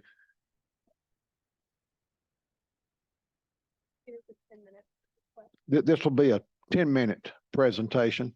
That's what we've been told. Is that right? So we don't have long before we adjourn for lunch. And so we've been fortunate. We've had a shorter presentation. So y'all will catch us up accidentally. That's right. So twisted herb cultivation, we have Mr. William McNeil and Mr. Michael Whidden. I am Michael Whidden. Good to have y'all here today. Thank you for coming. Yes, sir. Throughout this presentation, you will see that public speaking is definitely not our strong suit. I would imagine you'll see that. But what is hardworking and dedicated to getting things done in the right way, not just getting them done anyway. Mainly, we want to thank y'all for awarding Twisted Herb a license on 2 previous occasions and allowing us to speak with you in person today. So we hope to inform each of you why we believe Twisted Herb is unique and deserving of a license. We also, same as Greenway, think it's important that we mention we had one of the least redacted applications. Definitely shows we don't have anything to hide. Get close to the microphone. That way our Zoom commissioners can hear you more accurately. It's better? All right, thank you. So originally we signed up for 10 minutes, just basically introduce ourselves. As we all know, things changed a little bit since then. So we're going to absolutely do the best we can in our 10 minutes to give you all the information. So I want to give you a brief overview of our owners and then a couple of key employees, and I'm going to turn it over to Bill. I am Michael Whidden. I've been married for 28 years. Son and daughter both graduated from Auburn. Still an Alabama fan. Don't know how that works, but anyway, lifelong resident of Butler County, where we intend to build Twisted Herb. Lived on a farm, row crop farm my whole life. Cows, cotton, peanuts, corn, hogs. Been a broiler manager for 25 years. Been in the poultry industry for 31 years. Have my own poultry houses now. Cows produce hay. So my partner here is Bill McNeil. He's been married for 18 years, got 3 fine boys. Alabama resident for 15 years as of this coming April. He has an animal science degree from Berry College. His ag production experience includes beef cattle, Christmas trees, hay, poultry, live production manager, actually my boss. So for top 5 poultry integrator, owner of a diversified poultry farm for 12 years, developer, owner of a current U.S. patent in the agriculture industry. There's not a lot of people can say that. So he's proud of that. Scott Seawright, our CCO, he could not be here today due to a prior business obligation. So he is also married for 22 years, lifelong resident of Alabama, owner of numerous businesses where he employs over 300 employees. Few of his businesses include J&R Lumber Company, which is a general commercial contractor specializing in ag buildings. He owns farm systems, specializing in all components of the poultry industry, electrical, lights, etc. He owns AgCore Steel, manufactures metal, wood trusses, and metal roofing. Also holds 3 licenses. Holds a federal firearms license, Alabama liquor license, and a pilot's license as well. couple of key employees we want to mention, and we do feel that our owners and our employees are absolutely the strongest part of our team, of our business. Nate Johnson's our Director of Cultivation. He currently manages 2 commercial cannabis operations in California, implements company cultivation policies, drafts and maintains SOPs, manages budgets, selects, purchases, and maintains equipment, hires, trains, and supervises all staff. Familiar with metric seed to sale tracking system, and the nicest guy you've ever seen. Director of Security will be Lonzo Ingram. He graduated from the FBI Academy, Police Chief of Greenville, Alabama for 32 years. He's the owner of Ingram Risk Consultant, where he employs about approximately 20 security guards.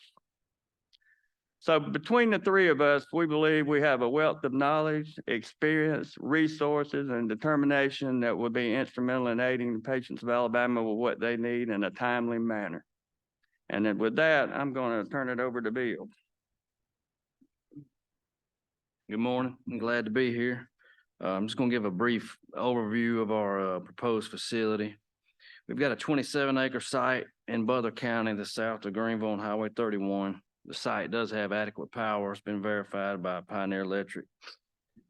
Our proposed facility will be 20,000 square foot building, be completely indoor. It was designed by one of the best controlled environmental ag designers in the U.S.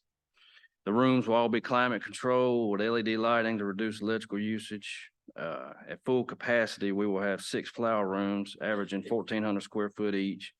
All rooms will have high enough ceilings that will allow us to double stack to increase production if the market needs it. Brief overview of our security program. Our facility will be surrounded by a chain link fence, barbed wire on top. We'll have 24-hour video surveillance of every square foot inside and outside of the facility. We'll have motion sensors, panic alarms will be included as well. Exterior walls and doors will be impenetrable per the AMCC regs. All doors will require badge entry. Security guards will be present during operating hours. All the finished product will be sealed in a secure vault.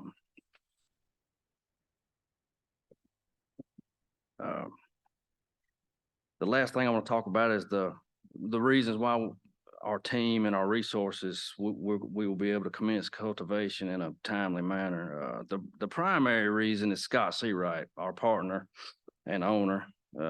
Scott is one of the largest poultry house builders in the country, and at his disposal, he has 15 building crews, 10 equipment crews, 4 electrical crews, excavation equipment and crews for site prep.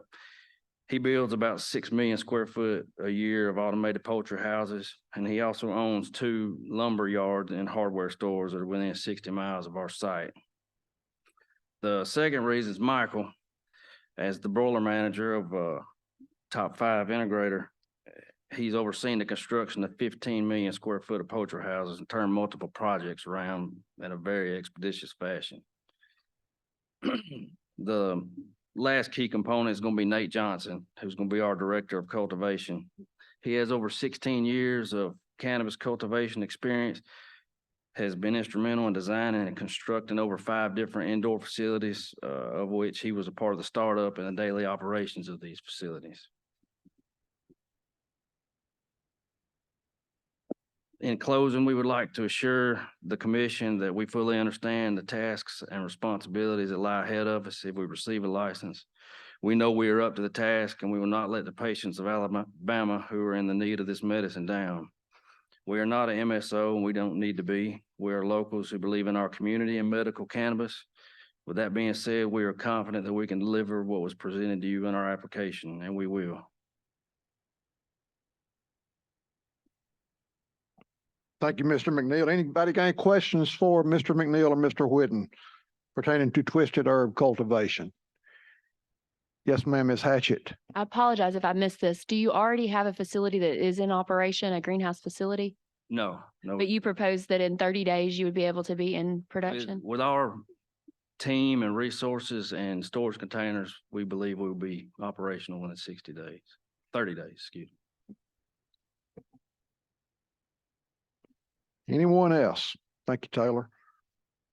Dion, Dr. Zafарski, Judge Price, Mr. Gamble. Any of y'all have any questions? I don't have any. Anyone else?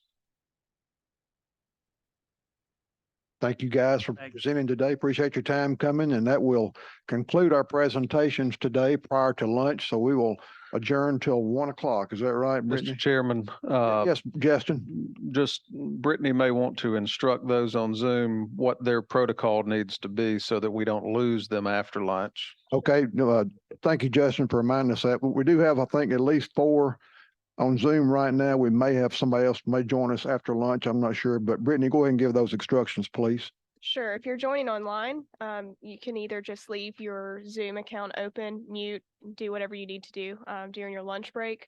I believe you should also be able to leave the meeting and join again. But for a safer bet, it might be best just to mute, turn your camera off, enjoy your lunch, and come back around 1 o'clock. We will keep the same Zoom operational during this time, so there is not a second Zoom link. You'll still use the same link you used to join this morning. Thank you, Ms. Peters. Any other questions? I'm going to ask our commission members and all of our staff to adjourn in the back room back here, please, till 1 o'clock. We will see you at 1 o'clock.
What are you doing, John?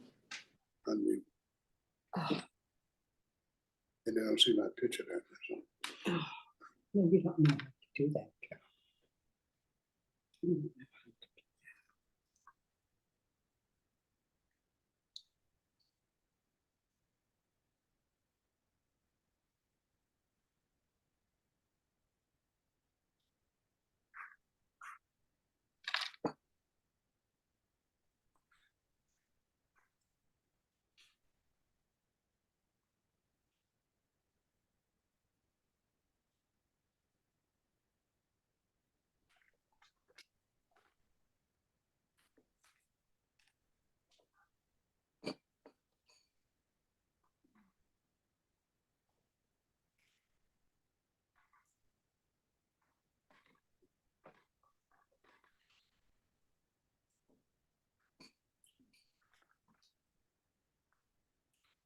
Can you hear me? Huh? No, I'm not here. They haven't started, they haven't resumed the meeting.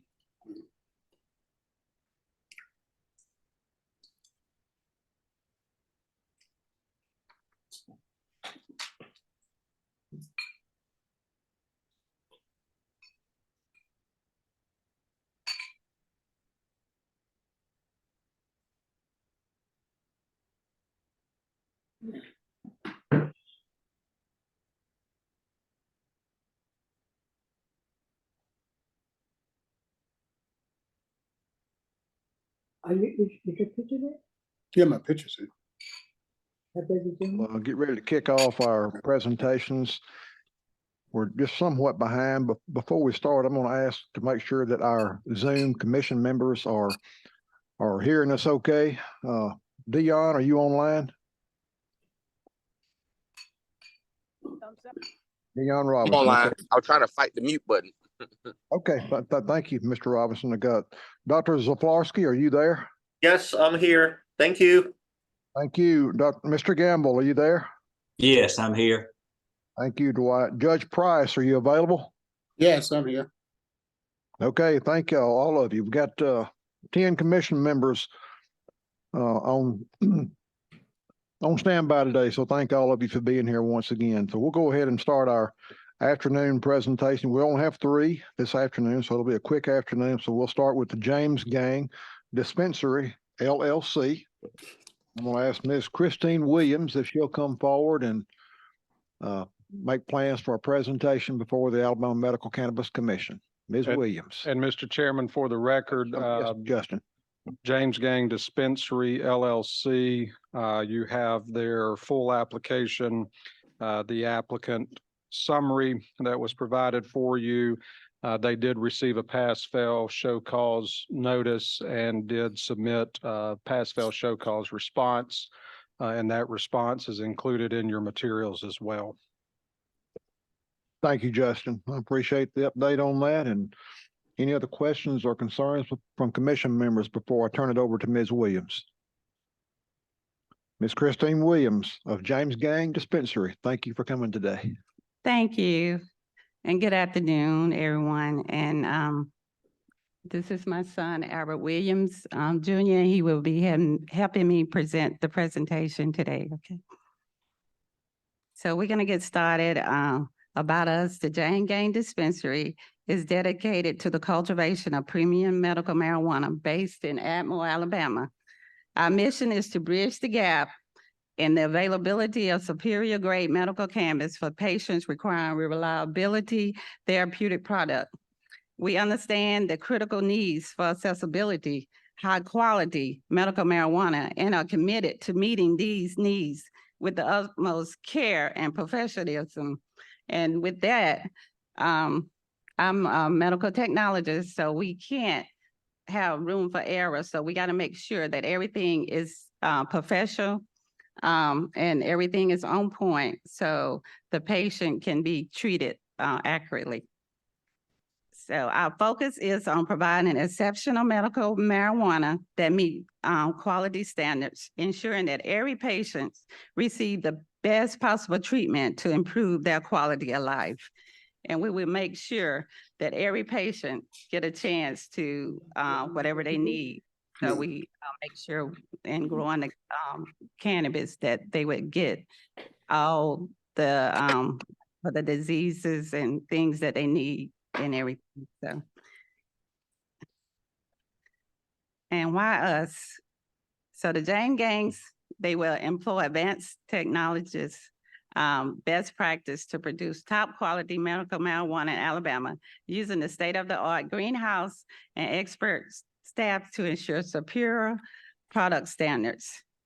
And with that, if we secure the license, we will create 30 full-time positions within our first 2 years of operation in Atmore, Alabama. And we will reinforcing and committed to the community development. So we will help the community employment and helping people with their jobs and stuff. So the diversity, the Jane Gang Dispensary LLC is led by me, an African-American woman who brings over 3 decades of experience in commercial horticulture, I'm nervous, excuse me. My expertise combined with my professionalism background as a licensed medical technologist position our company at the forefront of the medical marijuana industry. So having a BS in biology and chemistry, plus license and medical technologists, this will help with the growing of the marijuana, the cultivation of the marijuana. So our market research, Alabama growth, in May 2021, Alabama joined the ranks as the 37th state to legalize medical marijuana. And thank God, that's why we're here today in front of y'all to present our presentation. Forecast by Forbes suggests that a vibrant future for the industry with expected annual sales ranging from 450 million to 545 million over the next 4 years indicate robust market potential in the state. So we just want to have a chance to create our company so we could grow and with the medical marijuana. The marketplace for medical cannabis is expansive and encompasses diverse sectors such as academic research and pharmaceuticals.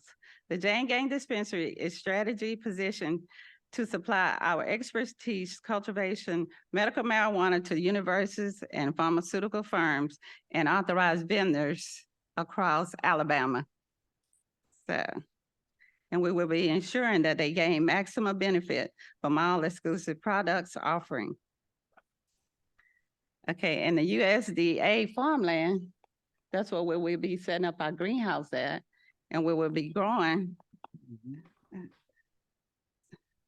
We will be growing our medical marijuana and our farmland assigned by the USDA as the property number 1288 and 2790. So this property number is low and cut it off, I'm sorry. This property number is low, the 1288 and the 2790. That means we have been farming with USDA, they made the USDA made the numbers to assign our farmland, right? So everybody got a farmland number. So that means the number 128, that means that we've been, she wants to call it. The H, I'm sorry, the phone, I tried to cut it off, I'm sorry. The age of our assignment property numbers by the USDA is verified by our family has been in the commercial horticulture for over 30 years. So that means the numbers below 3,000. That means that the farmland has been on registration for over 30 or 40 years. And the numbers above 3,000 plus, that means that they are the new farmland. So you can see that we have been farmers a long time. So So now my son will take over. Good evening, everyone. So some products offering, of course, that we'll be cultivating the medical marijuana with James Gain Dispensary. We'll do several strands based off the research that we'll do. Our marketing strategy will be based off the approved vendor list, and we'll try to market to universities, pharmaceutical companies, and all approved vendors based off the Alabama approved list. And we're going to market based off using different platforms, whether it's social media, whether it's digital print, paper copies, or guerrilla marketing. Our pricing strategy will be determined by the market. The market will determine the pricing strategy and will be competitive based off the rates that's going in Alabama. We'll determine this based off research. Product lifespan, with the technology and the greenhouse that we'll be using, we're going to try to ensure that we guarantee the longest lifespan available for the product. Of course, product benefits are why we're here for medical marijuana. We're trying to help, as my mom says, she has a BS in biology, and we're trying to help people with chronic illness, whether it's chronic pain, reduction of anxiety, sleep quality, and other various medical conditions, and try to limit the addiction of opiates and all other medications. A little organizational structure management. The business is James Gain Dispensary is a LLC. It's owned by my mother, Christine Williams, is a proud African-American farmer who grew up on a farmland in Atmore, Alabama, Escambia County, all her life. She'll be overseeing the day-to-day operations. And of course, once we get our license, we're gonna hire other qualified people, including director of processing, director of cultivation, director of security. And this will all be determined based off our license, and how to make sure that we get the qualified people necessary for this position. Myself, I am the owner of Providence Staffing, which is a full service staffing agency in the state of Alabama that specializes in executive recruitment. So executive recruitment is what I've been doing for the past 5 years, so I can get the best out of the best in the country. Growth process, our goal in the vision will be to grow this product on our land of the 2.2 acres in Atmore, which is we're going to order a greenhouse, and we are in the process of ordering the greenhouse. Like I said, everything is pending on our license. Inventory management. Every product based off the guidelines, everything has to be inventory based off quality control from growth to sale. So we'll make sure that everything that we grow, we'll have a QR code on it and make sure that we enter into the system, the sale of the Seed Alabama systems, and make sure that we track every product, even the products that we have to destroy. Everything will be tracked based off the guidelines. Startup overview. Projected for the cost of the land for us by January 2024, the initial startup cost will be $150,000. That includes our license, our permit, our software, the greenhouse that we will purchase, and the seeds and other essentials that will help us get operational within the next 30 days. And this is our revenue projections. Our funding. Right now, we're currently at $45,000 in cash. We have already talked to investors who insured to give us $80,000. We are in talks with our banks, in our relationship that's in the application with our banks, are getting a $50,000 loan. And with us being a minority, and based off the research that I have been doing, there's a lot of minority grants out there for women-owned businesses and also minority-owned businesses. So we're going to go after those applications and try to ensure $10,000 in grants. So that's where our funding will come from for the initial startup. Our security plan, we are in talks with a company in Atmore, Alabama by Audio Plus, who will do our security 24 hours, 7 days a week. They will install the security system, which includes the doors. Of course, we have 2 doors, panic doors. All employees must have identification, around the clock service. We will have, if there are any criminal or any loss of cannabis, we will report that to the commission or the necessary law enforcement agencies. But our facility will be monitored 24/7, and while we're in operations during the day, we will have a security guard on the premises. Yes, you-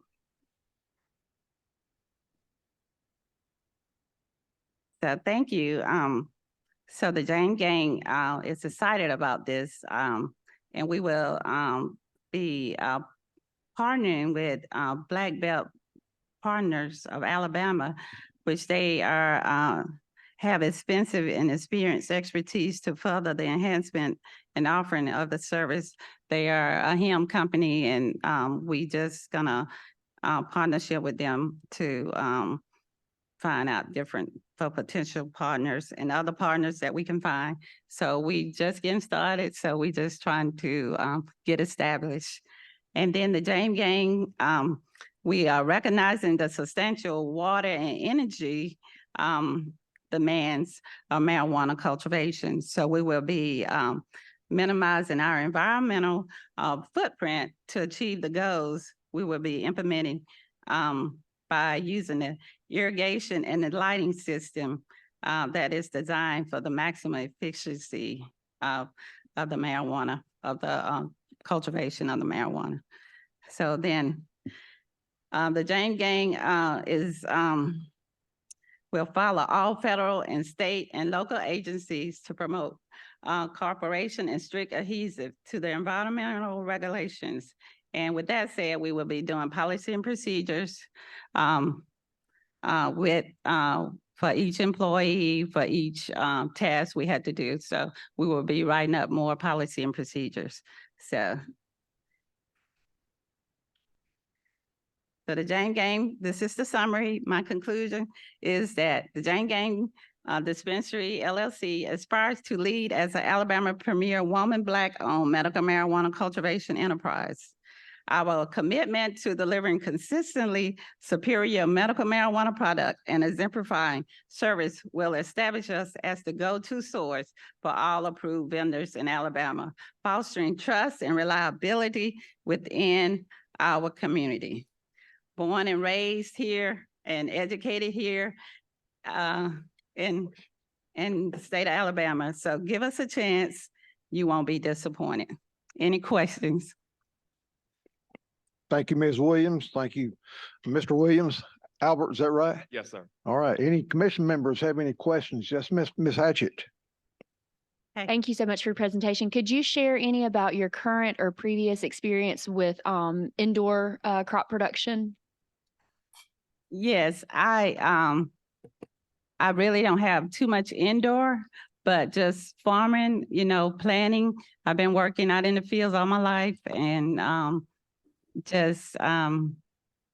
but that's the best thing though. You can farm indoor. I mean, that's what makes this so good, that you don't have to have a tractor or anything. So I'm used to the tractor and the fertilizer and stuff like that. So this makes it better. You can just use the pots and the lighting and the water and stuff. So you're welcome. Anyone else? Yes, Ms. Skelton. Thank you, Mr. Chairman. Thank you for being here today. I appreciate your time and all of your effort. Can you tell me a little bit, you said you've been working and growing crops for 20 plus years. Can you tell me a little bit about the crops that you have been growing? Yes, ma'am. Back in the days and now, we do, like right now I do oats for the cows and stuff, but we do sugarcane, cotton, soybeans. You had the seasonal crops, wherever the USDA is offering, you had to change up every year. So whatever crop that they offer that year, that's what you use. So. And that's what you've been doing as well? Yes, ma'am. And the USDA is out of Bruton, Alabama. Okay. Escambia County. You reference 180 days to be able to commence cultivation once a license is approved. The greenhouse that y'all been describing, is that what will be constructed on your property? Yes, ma'am. Yes, ma'am. And Yes, ma'am. okay, and Yes, that. ma'am.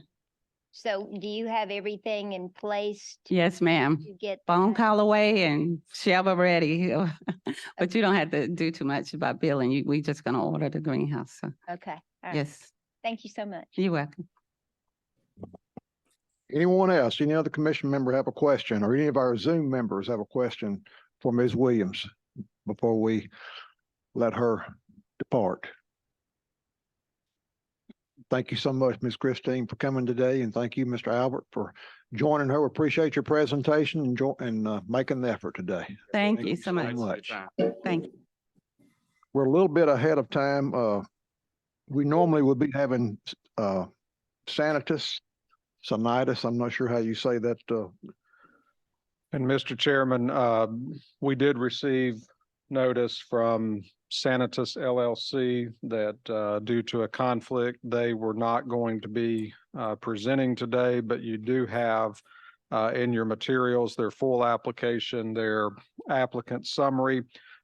They were sent a pass-fail show cause notice, and they did submit a response to that. And so that is also included in your materials as well for them. And so that brings us to Creek Leaf Wellness as the next one. And just for the record, on Creek Leaf, you have their full application, their applicant summary. They were sent a pass-fail show cause notice, and they did respond, and that show cause response is included in your materials as well. Thank you, Justin. As a reminder, any applicant that happens to not make a presentation today or any other day does not mean they are not included. They can still be considered for a license. So keep that in mind as we move forward. We're kind of way ahead of schedule. We were planning for a 1:50 appointment with Creek Leaf Wellness, but I presume y'all are here and ready to go. Is that right, Mr. Hungerpiller? Yes, sir, we are. We'll go ahead. I'll let y'all have the floor, and I think you've got four of you presenting today. Is that right? Yes. Okay, the floor is yours. Thank you. Go ahead, and y'all can watch the timer here Ms. Peters will have in front of you, and you can take the full 20 minutes or allow some time for questions at the end, whichever you prefer. Okay, we'll prefer questions at the end so you can meet our team. So Director McMillan, Chairman Vaughn, and commissioners and staff, thank you for coming, for allowing us to come up here. What I've done is we submitted a 1,200-page application. So in lieu of submitting more paper, we put together a video so that you can learn a little bit more about our team and myself and my family farm. So we've got that as our first slide. I'd also like you to know that we have 22 Alabama owners. We are a C corporation, not an LLC. We issue stock. We do not issue member units. One of our investors owns a security company that is responsible for the security of the state capitol, the RSA buildings, ALEA, and also the University of Alabama and Auburn University. So let me start with the video. Is that good? Clicker? Yeah, you can advance your slides with the. Okay, is the right arrow? Yes. Greetings, Alabama Medical Cannabis Commission, its commissioners, staff, and legal team. My name is Mitch Hungerpiller, and I am the president of Creek Leaf Wellness, Inc., an applicant for a cultivator license. The commission has noted potential pass-fail items for my company's application, indicating that we have failed to provide resumes for all of our owners. I am here today to testify and explain that my company has in fact provided all resumes to the commission in our application as filed, remediated, and accepted by the commission. There are also some very wide-ranging scores received on our application that varied so much that we want to use some of our time to help you become more familiar with our experience, facilities, and other matters identified in our application. Today, we have prepared a short video about my farm, facilities, and professionals motivated to see medical cannabis help Alabama citizens as soon as possible. We have identified some individuals on our team to speak briefly about our application and answer any questions that you may have for us. Thank you for providing us the opportunity for you to learn more about Creek Leaf Wellness and our team.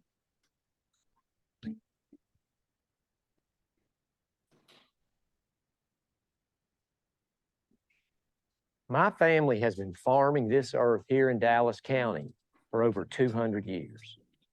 We're hardworking people that believe in doing what's right to help others. Generation after generation, our family heritage farm has grown trees to build our state. We've raised cattle and crops to feed Alabama people and livestock. Today, we take that passion, work ethic, and love for the land and look towards the future. With your approval, Creekleaf Wellness will take the next step in providing the finest medical grade cannabis to the doctors, patients, and researchers of Alabama. Now, while the Black Belt has some of the best soil in the world for growing crops, we've got a better plan. The Creekleaf Wellness business plan leverages our extensive experience in hydroponics and controlled environment agriculture. Governor Ivey even recognized us for the high-quality leafy greens that we've grown for Alabama schools in their indoor climate-controlled farm. This space is prepped and ready for secure production of cannabis. Unlike some of the competing applicants, Creekleaf is experienced with controlled crops. Since 2020, Creekleaf has been a licensed cultivator, handler, and processor of hemp. And we've been in good standing with the ADAI that entire time. A track record that demonstrates our company is safe, reliable, built with industry experts, and the infrastructure is in place. But in a crowded field, why choose Creekleaf Wellness? There are very few people that I would want to do business with or act as an advisor to.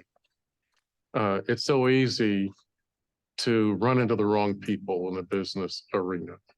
People who really turn out to be not much more than hucksters. Mitch is the total opposite of that. All these years of knowing Mitch, the one thing that's really stood out is that you can trust Mitch and he will always stick with you. He brings financial skills and acumen, demonstrated a technical ability, just incredible optimism and positive energy to everything that he does. This is a guy who really does care for his neighbors. My family may have started on this South Alabama farm, but Creekleaf is focused on the future.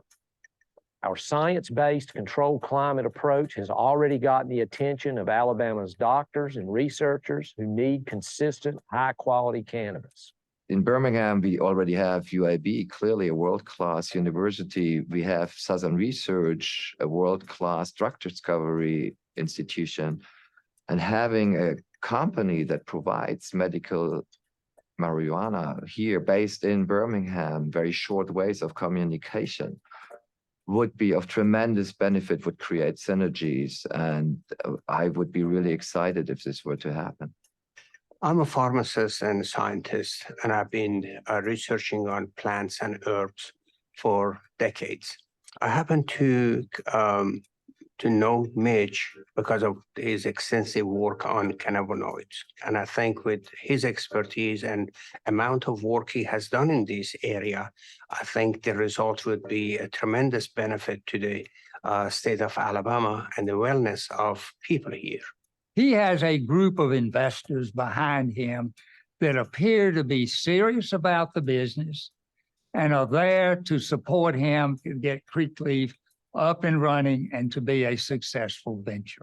I think Mitch is going to be successful because I've seen him be successful in lots of different arenas. I've seen him be successful in the courtroom in a fight that went all the way to the U.S. Supreme Court. I've seen him be successful as an entrepreneur, as a startup entrepreneur, in connection with technology that he has developed, data centers, software, complex machinery. And I've seen him be successful with people, working with people, bringing people together. And I think all these talents will be coming together with Creekleaf. From everyone at Creekleaf Wellness, we'd like to thank you for your thoughtful consideration of our application.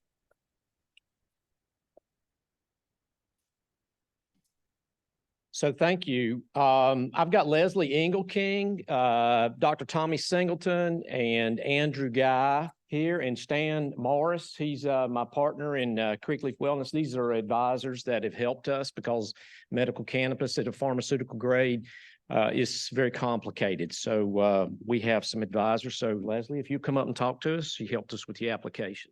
Thanks. Good afternoon. Thanks for having us. As Mitch said, I'm Leslie Engelking. I'm the founder of Foundation of Cannabis Unified Standards, or FOCUS for short. And we are an independent nonprofit cannabis health and safety organization. And most people, when they hear that, go, how did something like that get started? So I'm going to tell you a little bit about my background and how we got here and how that applies to Mitch and his application. So I worked in pharmaceuticals for 13 years with Eli Lilly.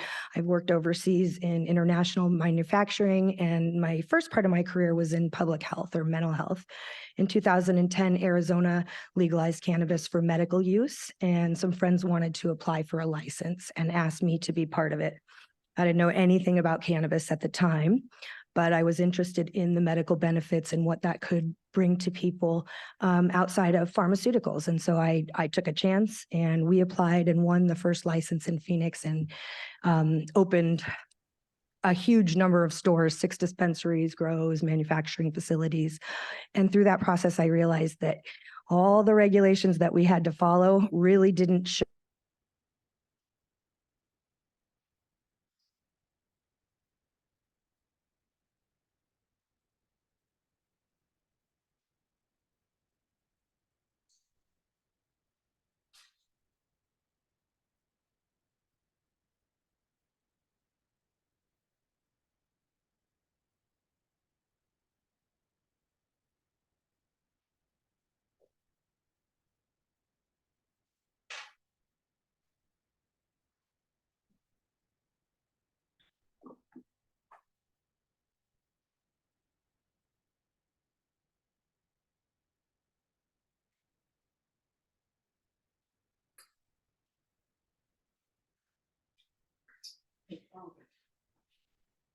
I'm just saying the technology, but can't hear what you're saying.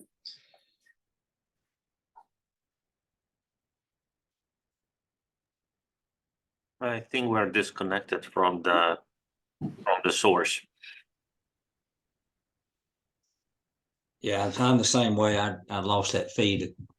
I think we probably need to just terminate this connection and try to reconnect. I'll text Brittany and let them know that we're. So have I. So have right. I've lost also. All right.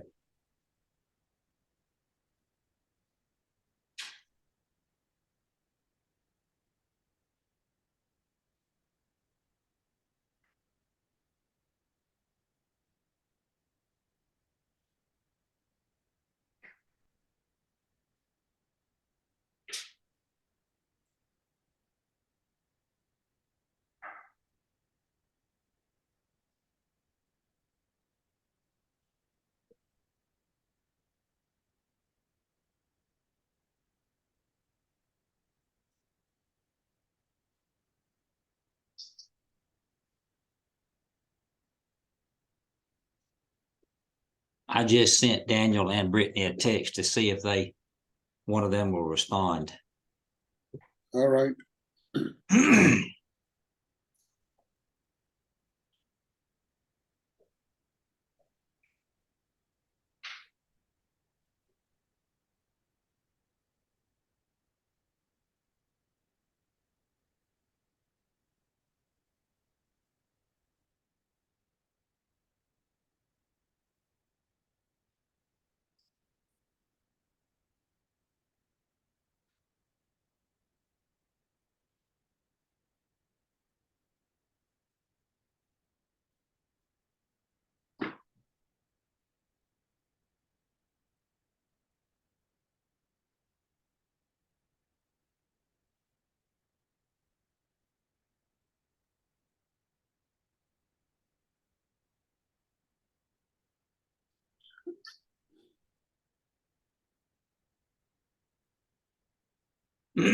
Brittany just responded back and said that They are aware and now they're working on it.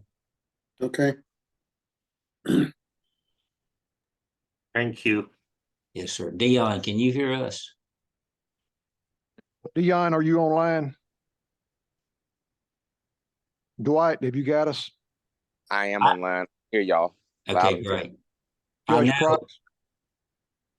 Yes, I can hear you. Okay, Dion may be the only one we're missing at this point. Can you hear me? I'm on. Can you hear me? Okay, I got you then. Okay, I think we've got all of our Zoom members online, so y'all can go back to it, Dr. Singleton. So she gets the PowerPoint back up. Okay, I'm sorry. No, it's okay. Get one thing fixed, nothing goes out. We're ahead of schedule.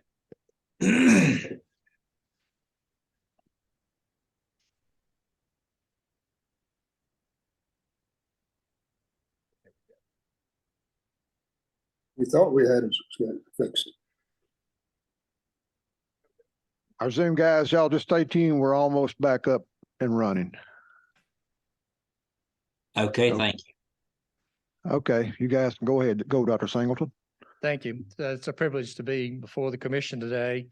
And I would like to talk to you a little bit about the problem. Before I do that, just a little background. I'm an academic, a PhD in accounting. I've been teaching at the universities for over 30 years, including UAB. And I also was in a public accounting firm. The firm that I was with is 19th largest firm in the country. Their last annual report was $500 million in revenue. And I was the corporate officer. The best way to put it is I was VP over a line of services, which was about $60 million. So I learned a lot. Fortunately for today's sake, I learned a lot about financial reporting at the public accounting firm. And I've learned a lot about public accounting in the academic world, getting ready to teach.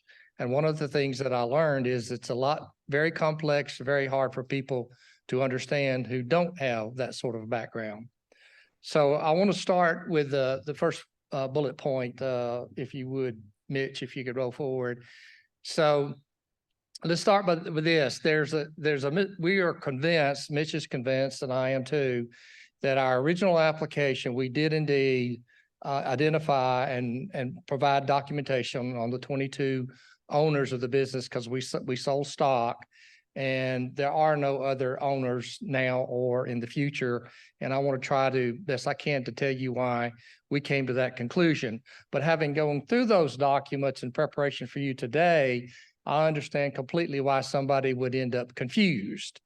And so I want to do my best to try to straighten out that confusion. So let's start with stock. I think most people have some concept of stock. So we have two levels of common stock, a voting level, which in our documentation is referred to as CS1, common stock 1.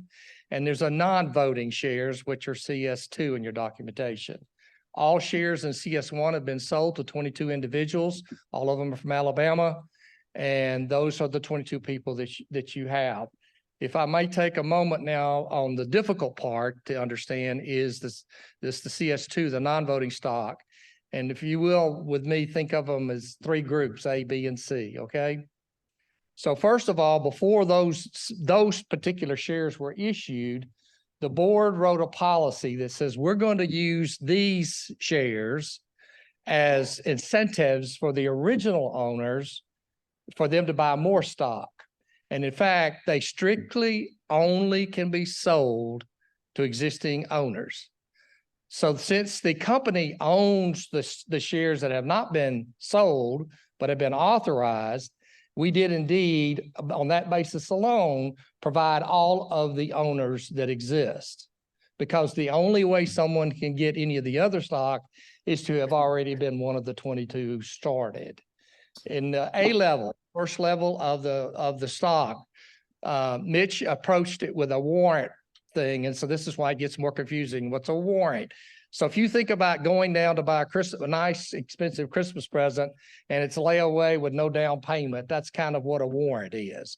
It's a guarantee that says, okay, you have a right for this explicit time frame at this explicit price for this explicit number of shares to buy them anytime between now and the end of that period. That's a warrant. So all it did was reserve some of CS2 that had not already been converted to a particular person who chooses to do it, which would have to be one of the original 22. So the B part are warrants that have been issued but have not been converted. The A part has been converted. The first group, those folks did convert that to stock. Everybody who bought one of those shares was somebody that had bought a CS1 share. So that's the A part. The B part, it goes to the same groups, people in that 22. Now they have warrants that they can buy more shares. The C group is owned by the company and is not been issued to anybody yet.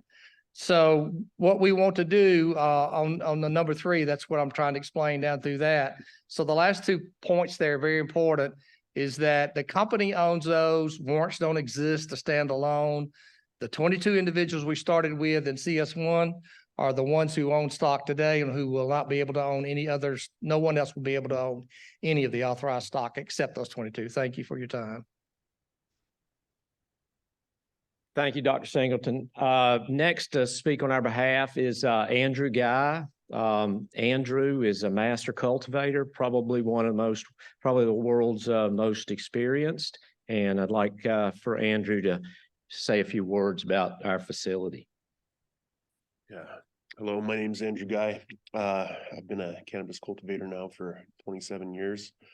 I started off here we go. Sorry, I'm tall. Started cultivating in cannabis in Washington State, where I helped to found Fat Panda Cannabis, who's the #1 producer processor there by 3X currently. From there, I went off and worked for True Leaf in Florida. I'm sure everyone is aware. I was their master grower there. I put in place all of their cultivation practices at that point in time, where I guided them from a cultivation facility that had 57 employees up to 2,500 just on the cultivation side. I was approached by Mitch and Creek Leaf Wellness in October of 2022 to review their plans and advise them on how to best run their facility. And I have to say that they really did an exceptional job of putting together a really what I would consider a world-class indoor cultivation facility. The facility has 0 issues. I really believe that when we get growing, and particularly after seeing the other folks here's presentations, that this facility will grow the cleanest, highest quality medicine in the state.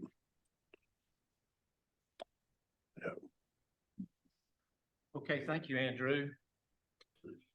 So what I'd like to summarize,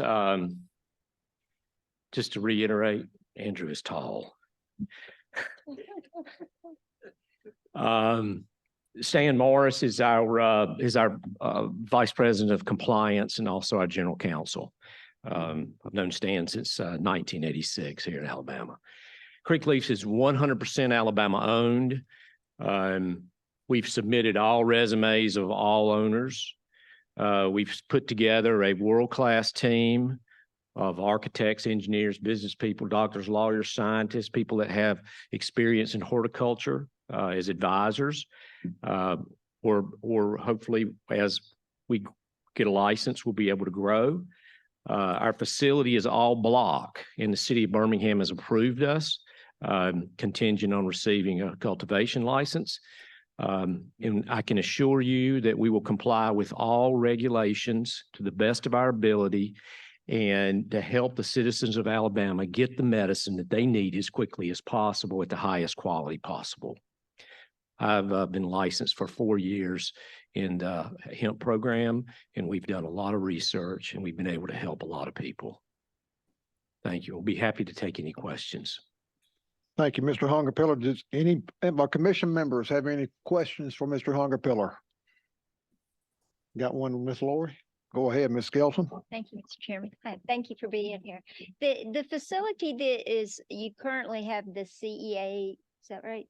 CEA facility certified. Is that the one that you've referenced in your application? Yeah, yes, ma'am. I've owned it since 2005. So you've been cultivating hemp at that location since that time? It's been licensed for hemp and also leafy greens. We've grown hydroponically lettuces and spices such as basil and sold to restaurants, and also we got a distribution to a number of schools. Okay, so you have a lease on that facility already then? Well, I have an LLC that I'm the owner of. Oh, okay. And so I lease it to Creekleaf Wellness. I'm a businessman and have several companies. Okay. And the ability to commence the cultivation within 1 day? of Yes, receiving- yes, ma'am. We have water. We've been growing hydroponic leafy greens, and we can meet the statutory requirements on day one. Now, we do have a construction plan to do some renovations. We have 2 phases, so we can literally there's a 30-day window between when you give notice and then when you issue licenses. So in those 30 days, we can bring in our racks. We already have water. That was my next question, because I noticed on the presentation that you have drawings that are approved and you're just waiting to undergo construction once you receive if you receive your license. And I was wondering the time frame between that and the ability to go ahead and commence cultivation in 1 day. Sure. Well, we have a facility that's secure with Prox card readers, cameras, and that kind of thing. And we've been growing it.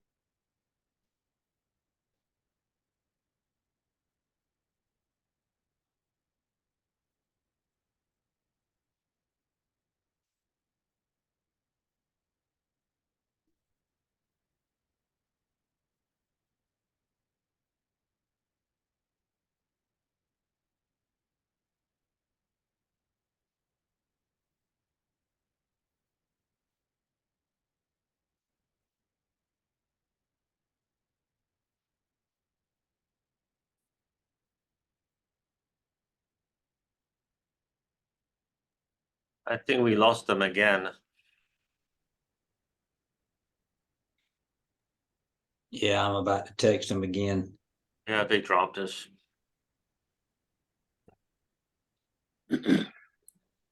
That's Dwight's fault. I hear you, Judge.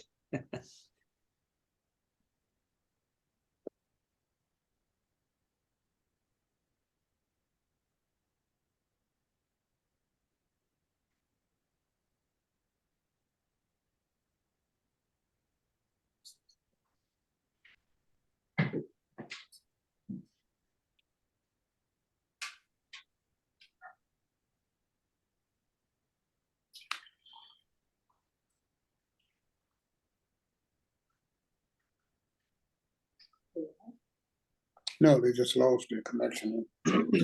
Yeah, hook us up again.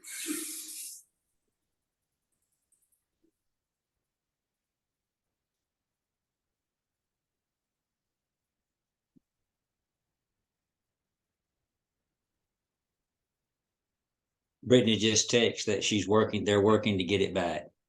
Okay.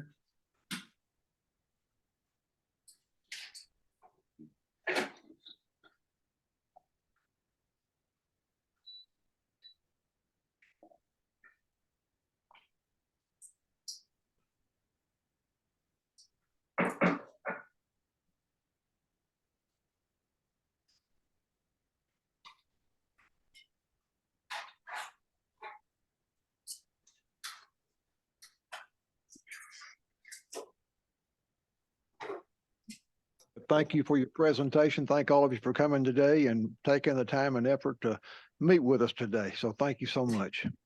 You're welcome. I've taken literally not to communicate with the staff or the commission through these. We appreciate that. Thank you, sir. I'm not sure if Certus Laboratories, are you guys here? And are all of you are here or ready to go, or you'll wait? Okay, there's no rush because While we're doing that, we weren't scheduled to have you till 2:40, so we'll wait to whatever time it takes to get all your folks here. Then no rush at all. Mr. Chairman, while we're doing that, I'll enter some stuff ahead. on the record Go ahead, Justin. for the remaining cultivator applicants. So the last cultivator that we had scheduled for today, Blackberry Farms LLC, has had a conflict and requested that they would not be presenting. But you do have their full application. You have the applicant summary report for them, and they had no pass-fail notations. So as you've mentioned previously, they'll still be in consideration for license award. And then we had 3 cultivator applicants who did not request a presentation. The first of those is First Choice Farms LLC, applicant number 1662. You have their full application, their applicant summary report, and then they did have pass-fail notations and were sent a pass-fail show cause notice, and we did not receive a response to that show cause notice for First Choice Farms. The next cultivator applicant who did not request a presentation is I Am Farms, applicant number 1682. You have their application and their summary, and they did not have any pass-fail notations. And then the last of the cultivators is Pure by Sermon Farms LLC, applicant number 1697. You have their application and their applicant summary report, and they did not have any pass-fail notations. Moving into labs, and I know that we're still waiting on someone from Certus, but the other lab applicant, Alla Labs, applicant number 1624, they did not request a presentation. You have their application, you have the applicant summary report. They were sent a pass-fail show cause notice for the items that are noted, and they did not submit a response to the pass-fail show cause notice. And so that is the other lab, and that gets us down to Certus to complete our day. Thank you, Justin. Before we have Certus, I think they're still waiting on some personnel. We'll have about a 5 to 10 minute break right quick, and then we'll re-adjourn here shortly. So just stay tuned.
Before we start back, I'll once again ask our Zoom commission members, are you on board with us as of right now?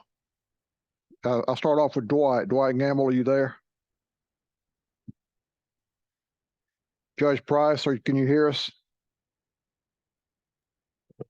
Dr. Zaplarski? I think so. I'm here. Okay, Dion Robinson, are you there? Yes, sir, I'm here. Okay, thank you, Dion. I'm Dwight? here. Rex, I'm here. Okay, thank you. Judge Price? Okay, he's on. We got the thumbs up, so he's there. All right, we'll move on with our last presentation today from an applicant with Certus Laboratories, and we've got Mr. Matt Walker, the CEO of Certus. So Matt, you got the floor. Y'all are way early in the day, but just thank you for being patient and being ahead of schedule today and working within our schedule. And it'll get us out of here earlier and ready for tomorrow, which will be a longer day. But you've got the floor, and she'll give you the timer up here in front on the table. So just look at that as time goes. So And Mr. Chairman, just Yes, for the sir. record. I'm sorry, Justin. Go ahead. That's all right. So this is Certus Laboratories, and you have their full application and their applicant summary. And then there were no pass-fail issues noted in their application. Go ahead, Matt. Thank you for coming, bud. Oh, thank you, sir. I'm Matt Walker. I represent Certus Laboratories. We are a state testing laboratory applicant located in Grand Bay, Alabama. So a little south of here. In attendance today, I've got Amber Miller Walker. She's our owner here to my left. And Laura Fulks. She's our lab manager. Amber originates from the Dothan, Alabama area. She has degrees from Troy and South Alabama, and she is a practicing pediatric feeding therapist in the Mobile and Baldwin County areas. Laura is a graduate of California Polytech State, as well as Ole Miss. Laura has a previous experience with the Mississippi Forensics Laboratory as a team lead for 11 years. That's where we stole her. And then prior to that, she was 6 years with the Alabama Department of Forensic Science. All right. Again, I'm Matt Walker. I reside in Daphne, Alabama. I'm a nurse by training. I have degrees from Auburn and Samford. My background is predominantly healthcare administration, health system administration. I am the owner of Certus in Mississippi, not Alabama. And my claim in the Daphne area is I'm married to Amber. So a little bit about Certus. Certus was founded in May of 2013 as a clinical laboratory in Ocean Springs, Mississippi. We actually acquired our Grand Bay location in November of 2019. So Amber purchased the property in 2019. 3 months later, the Alabama Department of Agriculture and Industries awarded us a hemp testing license as a state laboratory. And then 4 months after that, we were DEA certified at that address in Grand Bay. With the emergence of the Mississippi medical cannabis program, Amber actually acquired a piece of property in Moss Point, Mississippi. And we started to pursue a medical cannabis state testing license in Moss Point, which is just 15 miles to the west of Grand Bay. We did secure a Mississippi state testing license in March of 2023, which was after we submitted our Alabama application, but we were successful. And we do have business partners in Mississippi. We partnered with Art Wolf Labs. Today, in Grand Bay, we're as ready as we can be. What that means is the facility has got all the electrical build out. We are ready to receive equipment. And our next phase or our next step beyond procurement of a license would be to purchase the equipment, which we've already got purchase orders that we have been renewing about every 30 to 60 days, depending on which vendor. 15 miles to the west, it's a totally different story. So we have built out Moss Point and spent basically the last year with a very redundant operation in mind for the ability to plant the same operation in Grand Bay. So in Moss Point, it's, you know, we've got the equipment in, we are licensed, and we have begun all processes from a validation standpoint. So specific equipment in Moss Point, just for those that are not familiar with the laboratory build outside, which I personally wasn't coming from the clinical lab space. We've got equipment for water activity and moisture. And then the HPLC is actually for cannabinoid analysis. So that's for like potency. And then next to that, we've got gas chromatography for residual solvents. And then next to that is actually gas chromatography for terpene analysis. And then coming down the line, we've got a GC triple quad for pesticide analysis. Certain pesticides require gas chromatography. And then those that require liquid chromatography, we have a triple quad that's geared for those pesticides. Across from that, we've got an ICP that's for heavy metals. And then to round it out in the molecular lab, we have a PCR piece of equipment that is for molecular and genetic analysis. So there's really 9 modalities that come into play underneath the umbrella of the laboratory functions. So it's almost like 9 mini go lives that you're looking at before you can fully bring the laboratory online. Under different circumstances, we probably would not put 2 redundant operations 15 miles apart. But given the state rules and regs, it was something that that we had to do. But there are going to be several benefits with proximity. Those benefits are going to include consistent SOPs, identical method development, duplication of implementation efforts. We should get a lot of consistency and proficiency from just having sister facilities in proximity. More expertise locally for troubleshooting. I think we've already pulled resources from 5 different states throughout the process so far. And whenever we have been hiring talent, we've done more of a national search, which, you know, ideally we would like more of a local pool. So we're starting to try to create the local pool in that geography, really just planning for the future. We get a lot of questions on pricing, so I decided to just throw a price sheet in here and be as transparent as we can be. In the state of Mississippi, the lab ranges for a certificate of analysis, COA, is ranging between $435 and $470. It being medical cannabis, of course, we had to come in at $420. Why wouldn't you? And so we're going to also add, I think, a $15 transport fee for orders under 500. So there, you know, it's no guessing game.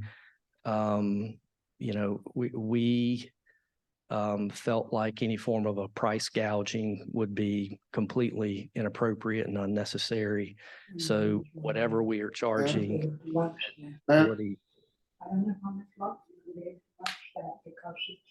I'm sorry, okay. Whatever our pricing structure is in Mississippi, we will duplicate that in Alabama and have as competitive pricing as we can identify.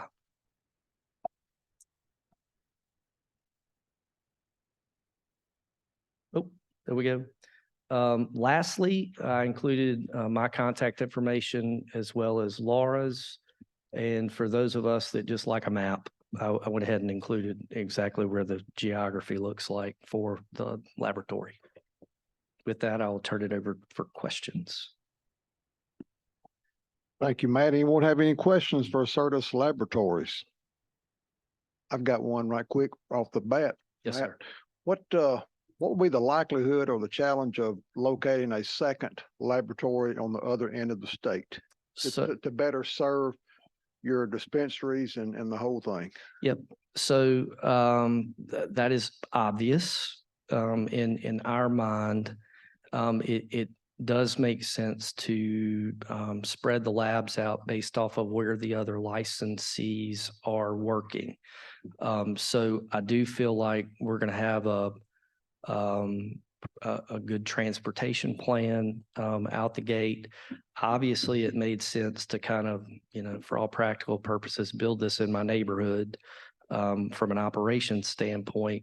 But as far as making sure that the state has its best opportunities to meet all needs based on geography, we're 100% open to being part of the solution for additional phases of build out.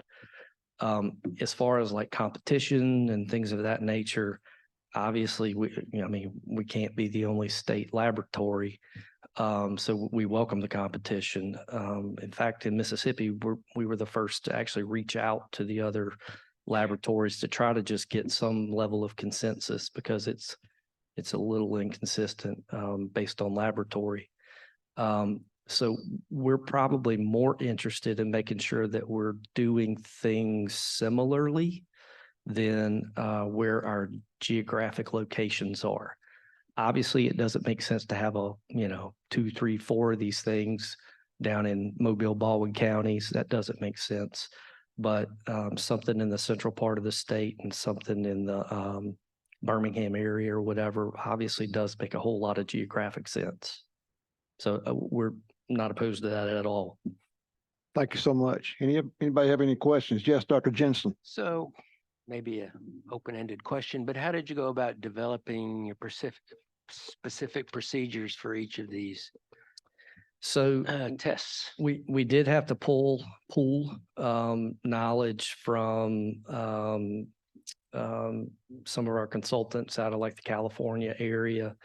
Agilent, who's our predominant equipment manufacturer, they do have some standards, but you're basically buying general equipment and applying a standard to it. And then, as Laura will attest, sometimes it just doesn't behave the way that it should. So we've spent a lot of the summer months, 15 miles to the west, going through those motions. So we feel like we've got a very good product coming online in December in Mississippi, and we will apply that knowledge in Alabama. So product cannot cross the state line, but knowledge absolutely can, and we're going to leverage that. Okay, and then so is that part of your 17025 type process? You're validating each test, or how are you going about that? Do you want to speak to that? Okay. Technical advisor. Hi, I'm Laura Folks. Yes, we're in the process right now of validating the standard operating procedures for the Moss Point lab analyses. But yes, that's part of our eventual accreditation with the ISO laboratory process. Yes.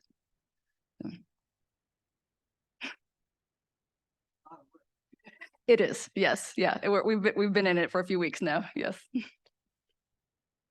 Thank you for pinch hitting, Laura. Yeah. Anybody else got any questions for Matt or Certus Laboratories? Okay. Thank y'all so much. Thank you for your presentation today, Matt. We appreciate y'all being here and taking time out of your day to come address the commission. So thank all of you. Thank you. You finished up with 6 minutes left. Before we adjourn this afternoon, I'd like to take this time to thank our commissioners who have joined us both on Zoom call and in person. We've had, I think, 10 commissioners in attendance today, which is just tremendous for our commission to find that many people to take the better part of their day and give to the effort that we've got in front of us. And we've got several more days of it. So thank all of you for being here today and being patient and giving our presenters the opportunity to talk to us. Before we adjourn, I'd like to acknowledge an old friend of mine today.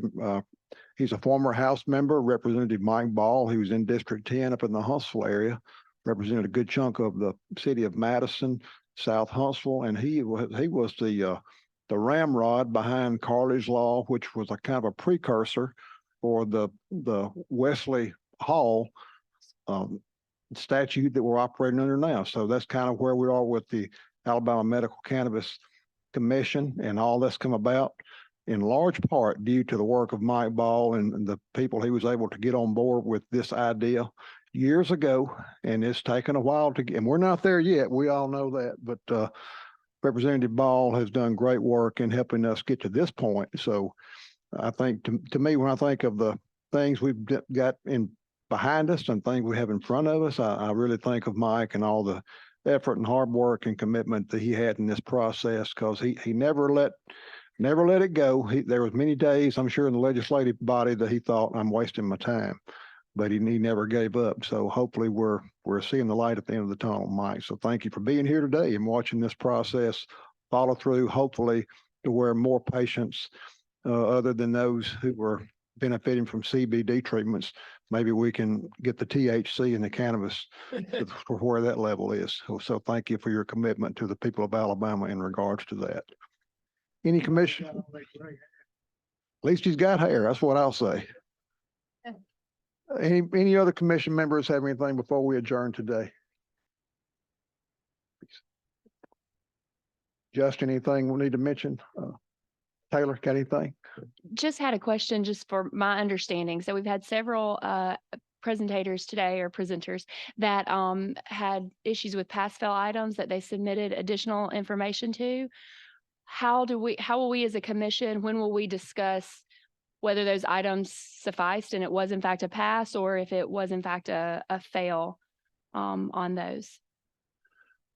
To be continued? Well, Friday, that will be the time that we will rank these applicants. Right. And then vote on them. Mm-hmm. I was So- just thinking maybe at some point, and maybe tomorrow would be a better time after we've had time to kind of digest the information that we have. That would today. certainly be in order for you to take every presenter and application, even those that did not come today, to take that in consideration. And I would say at your discretion that you use the information in front of you as to how you want to use it. Okay, thank you. Any other questions or comments? Once again, Dr. Harvey, thank you for joining us. You are getting ties by fire today for sure.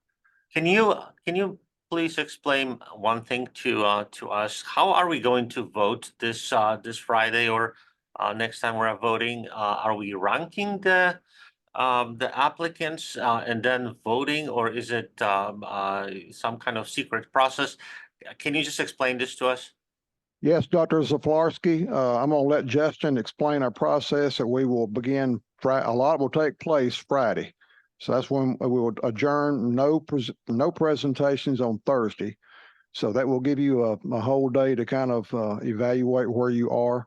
And I'm going to let Justin describe the process to you Friday, the way it will take place. So Justin. So Dr. Safarsky, that is a process that was outlined in the emergency rule. So you will, for each of the applicant categories that you hear presentations on this week, which will be all of them except for the integrated facilities, for all of those applicants that are under consideration, which is all of the ones whose applications were deemed submitted, you will rank order those applicants in each category and submit those rankings. Those rankings within each category will be compiled and averaged to have an average ranking, and then a vote will be taken on awarding or not awarding a license one by one in the order in which that average rank worked out.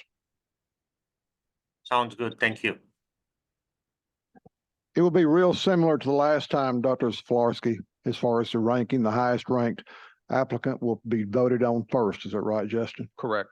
And then we'll go on down the list until we either not enough votes to confirm a majority, or we max out on the number of licensees' ability to issue. So for instance, Cultivator, if we can issue 12 or however many get a majority of the commissioners' votes. And to that point, just be aware, and in the materials that we gave you, we've set out the limits for each of the license categories. So 12 cultivators, 4 processors, 4 dispensaries, 5 integrated facilities, and then the labs and the transporters have no limit. So those are the limits that we would have to adhere to based on the statute. Once again, each applicant will have to have a majority of the number of commissioners to vote to confirm that license. Any other questions or concerns? We still have a lot yet to take place between now and Friday, but yes, Thursday will be a day removed from the presentations to kind of evaluate, see where we are. If you got any questions, you can call the AMCC office and they can address those questions probably. If we have no other questions, we will be recessed until tomorrow morning at 9:15 a.m. in this same room, and we'll pick up with presentations beginning with which ones? Secure transporters will be the first presentations provided tomorrow at 9:15. So I need a motion to recess till tomorrow morning. Got a motion from Dr. Jensen, a second from Ms. Skelton. All in favor of recessing, say aye. Any opposed? Thank all of you. We'll be recessed till tomorrow morning, Tuesday at 9:15. Thank you for reminding me. I'm bad about this skipping a motion. Good.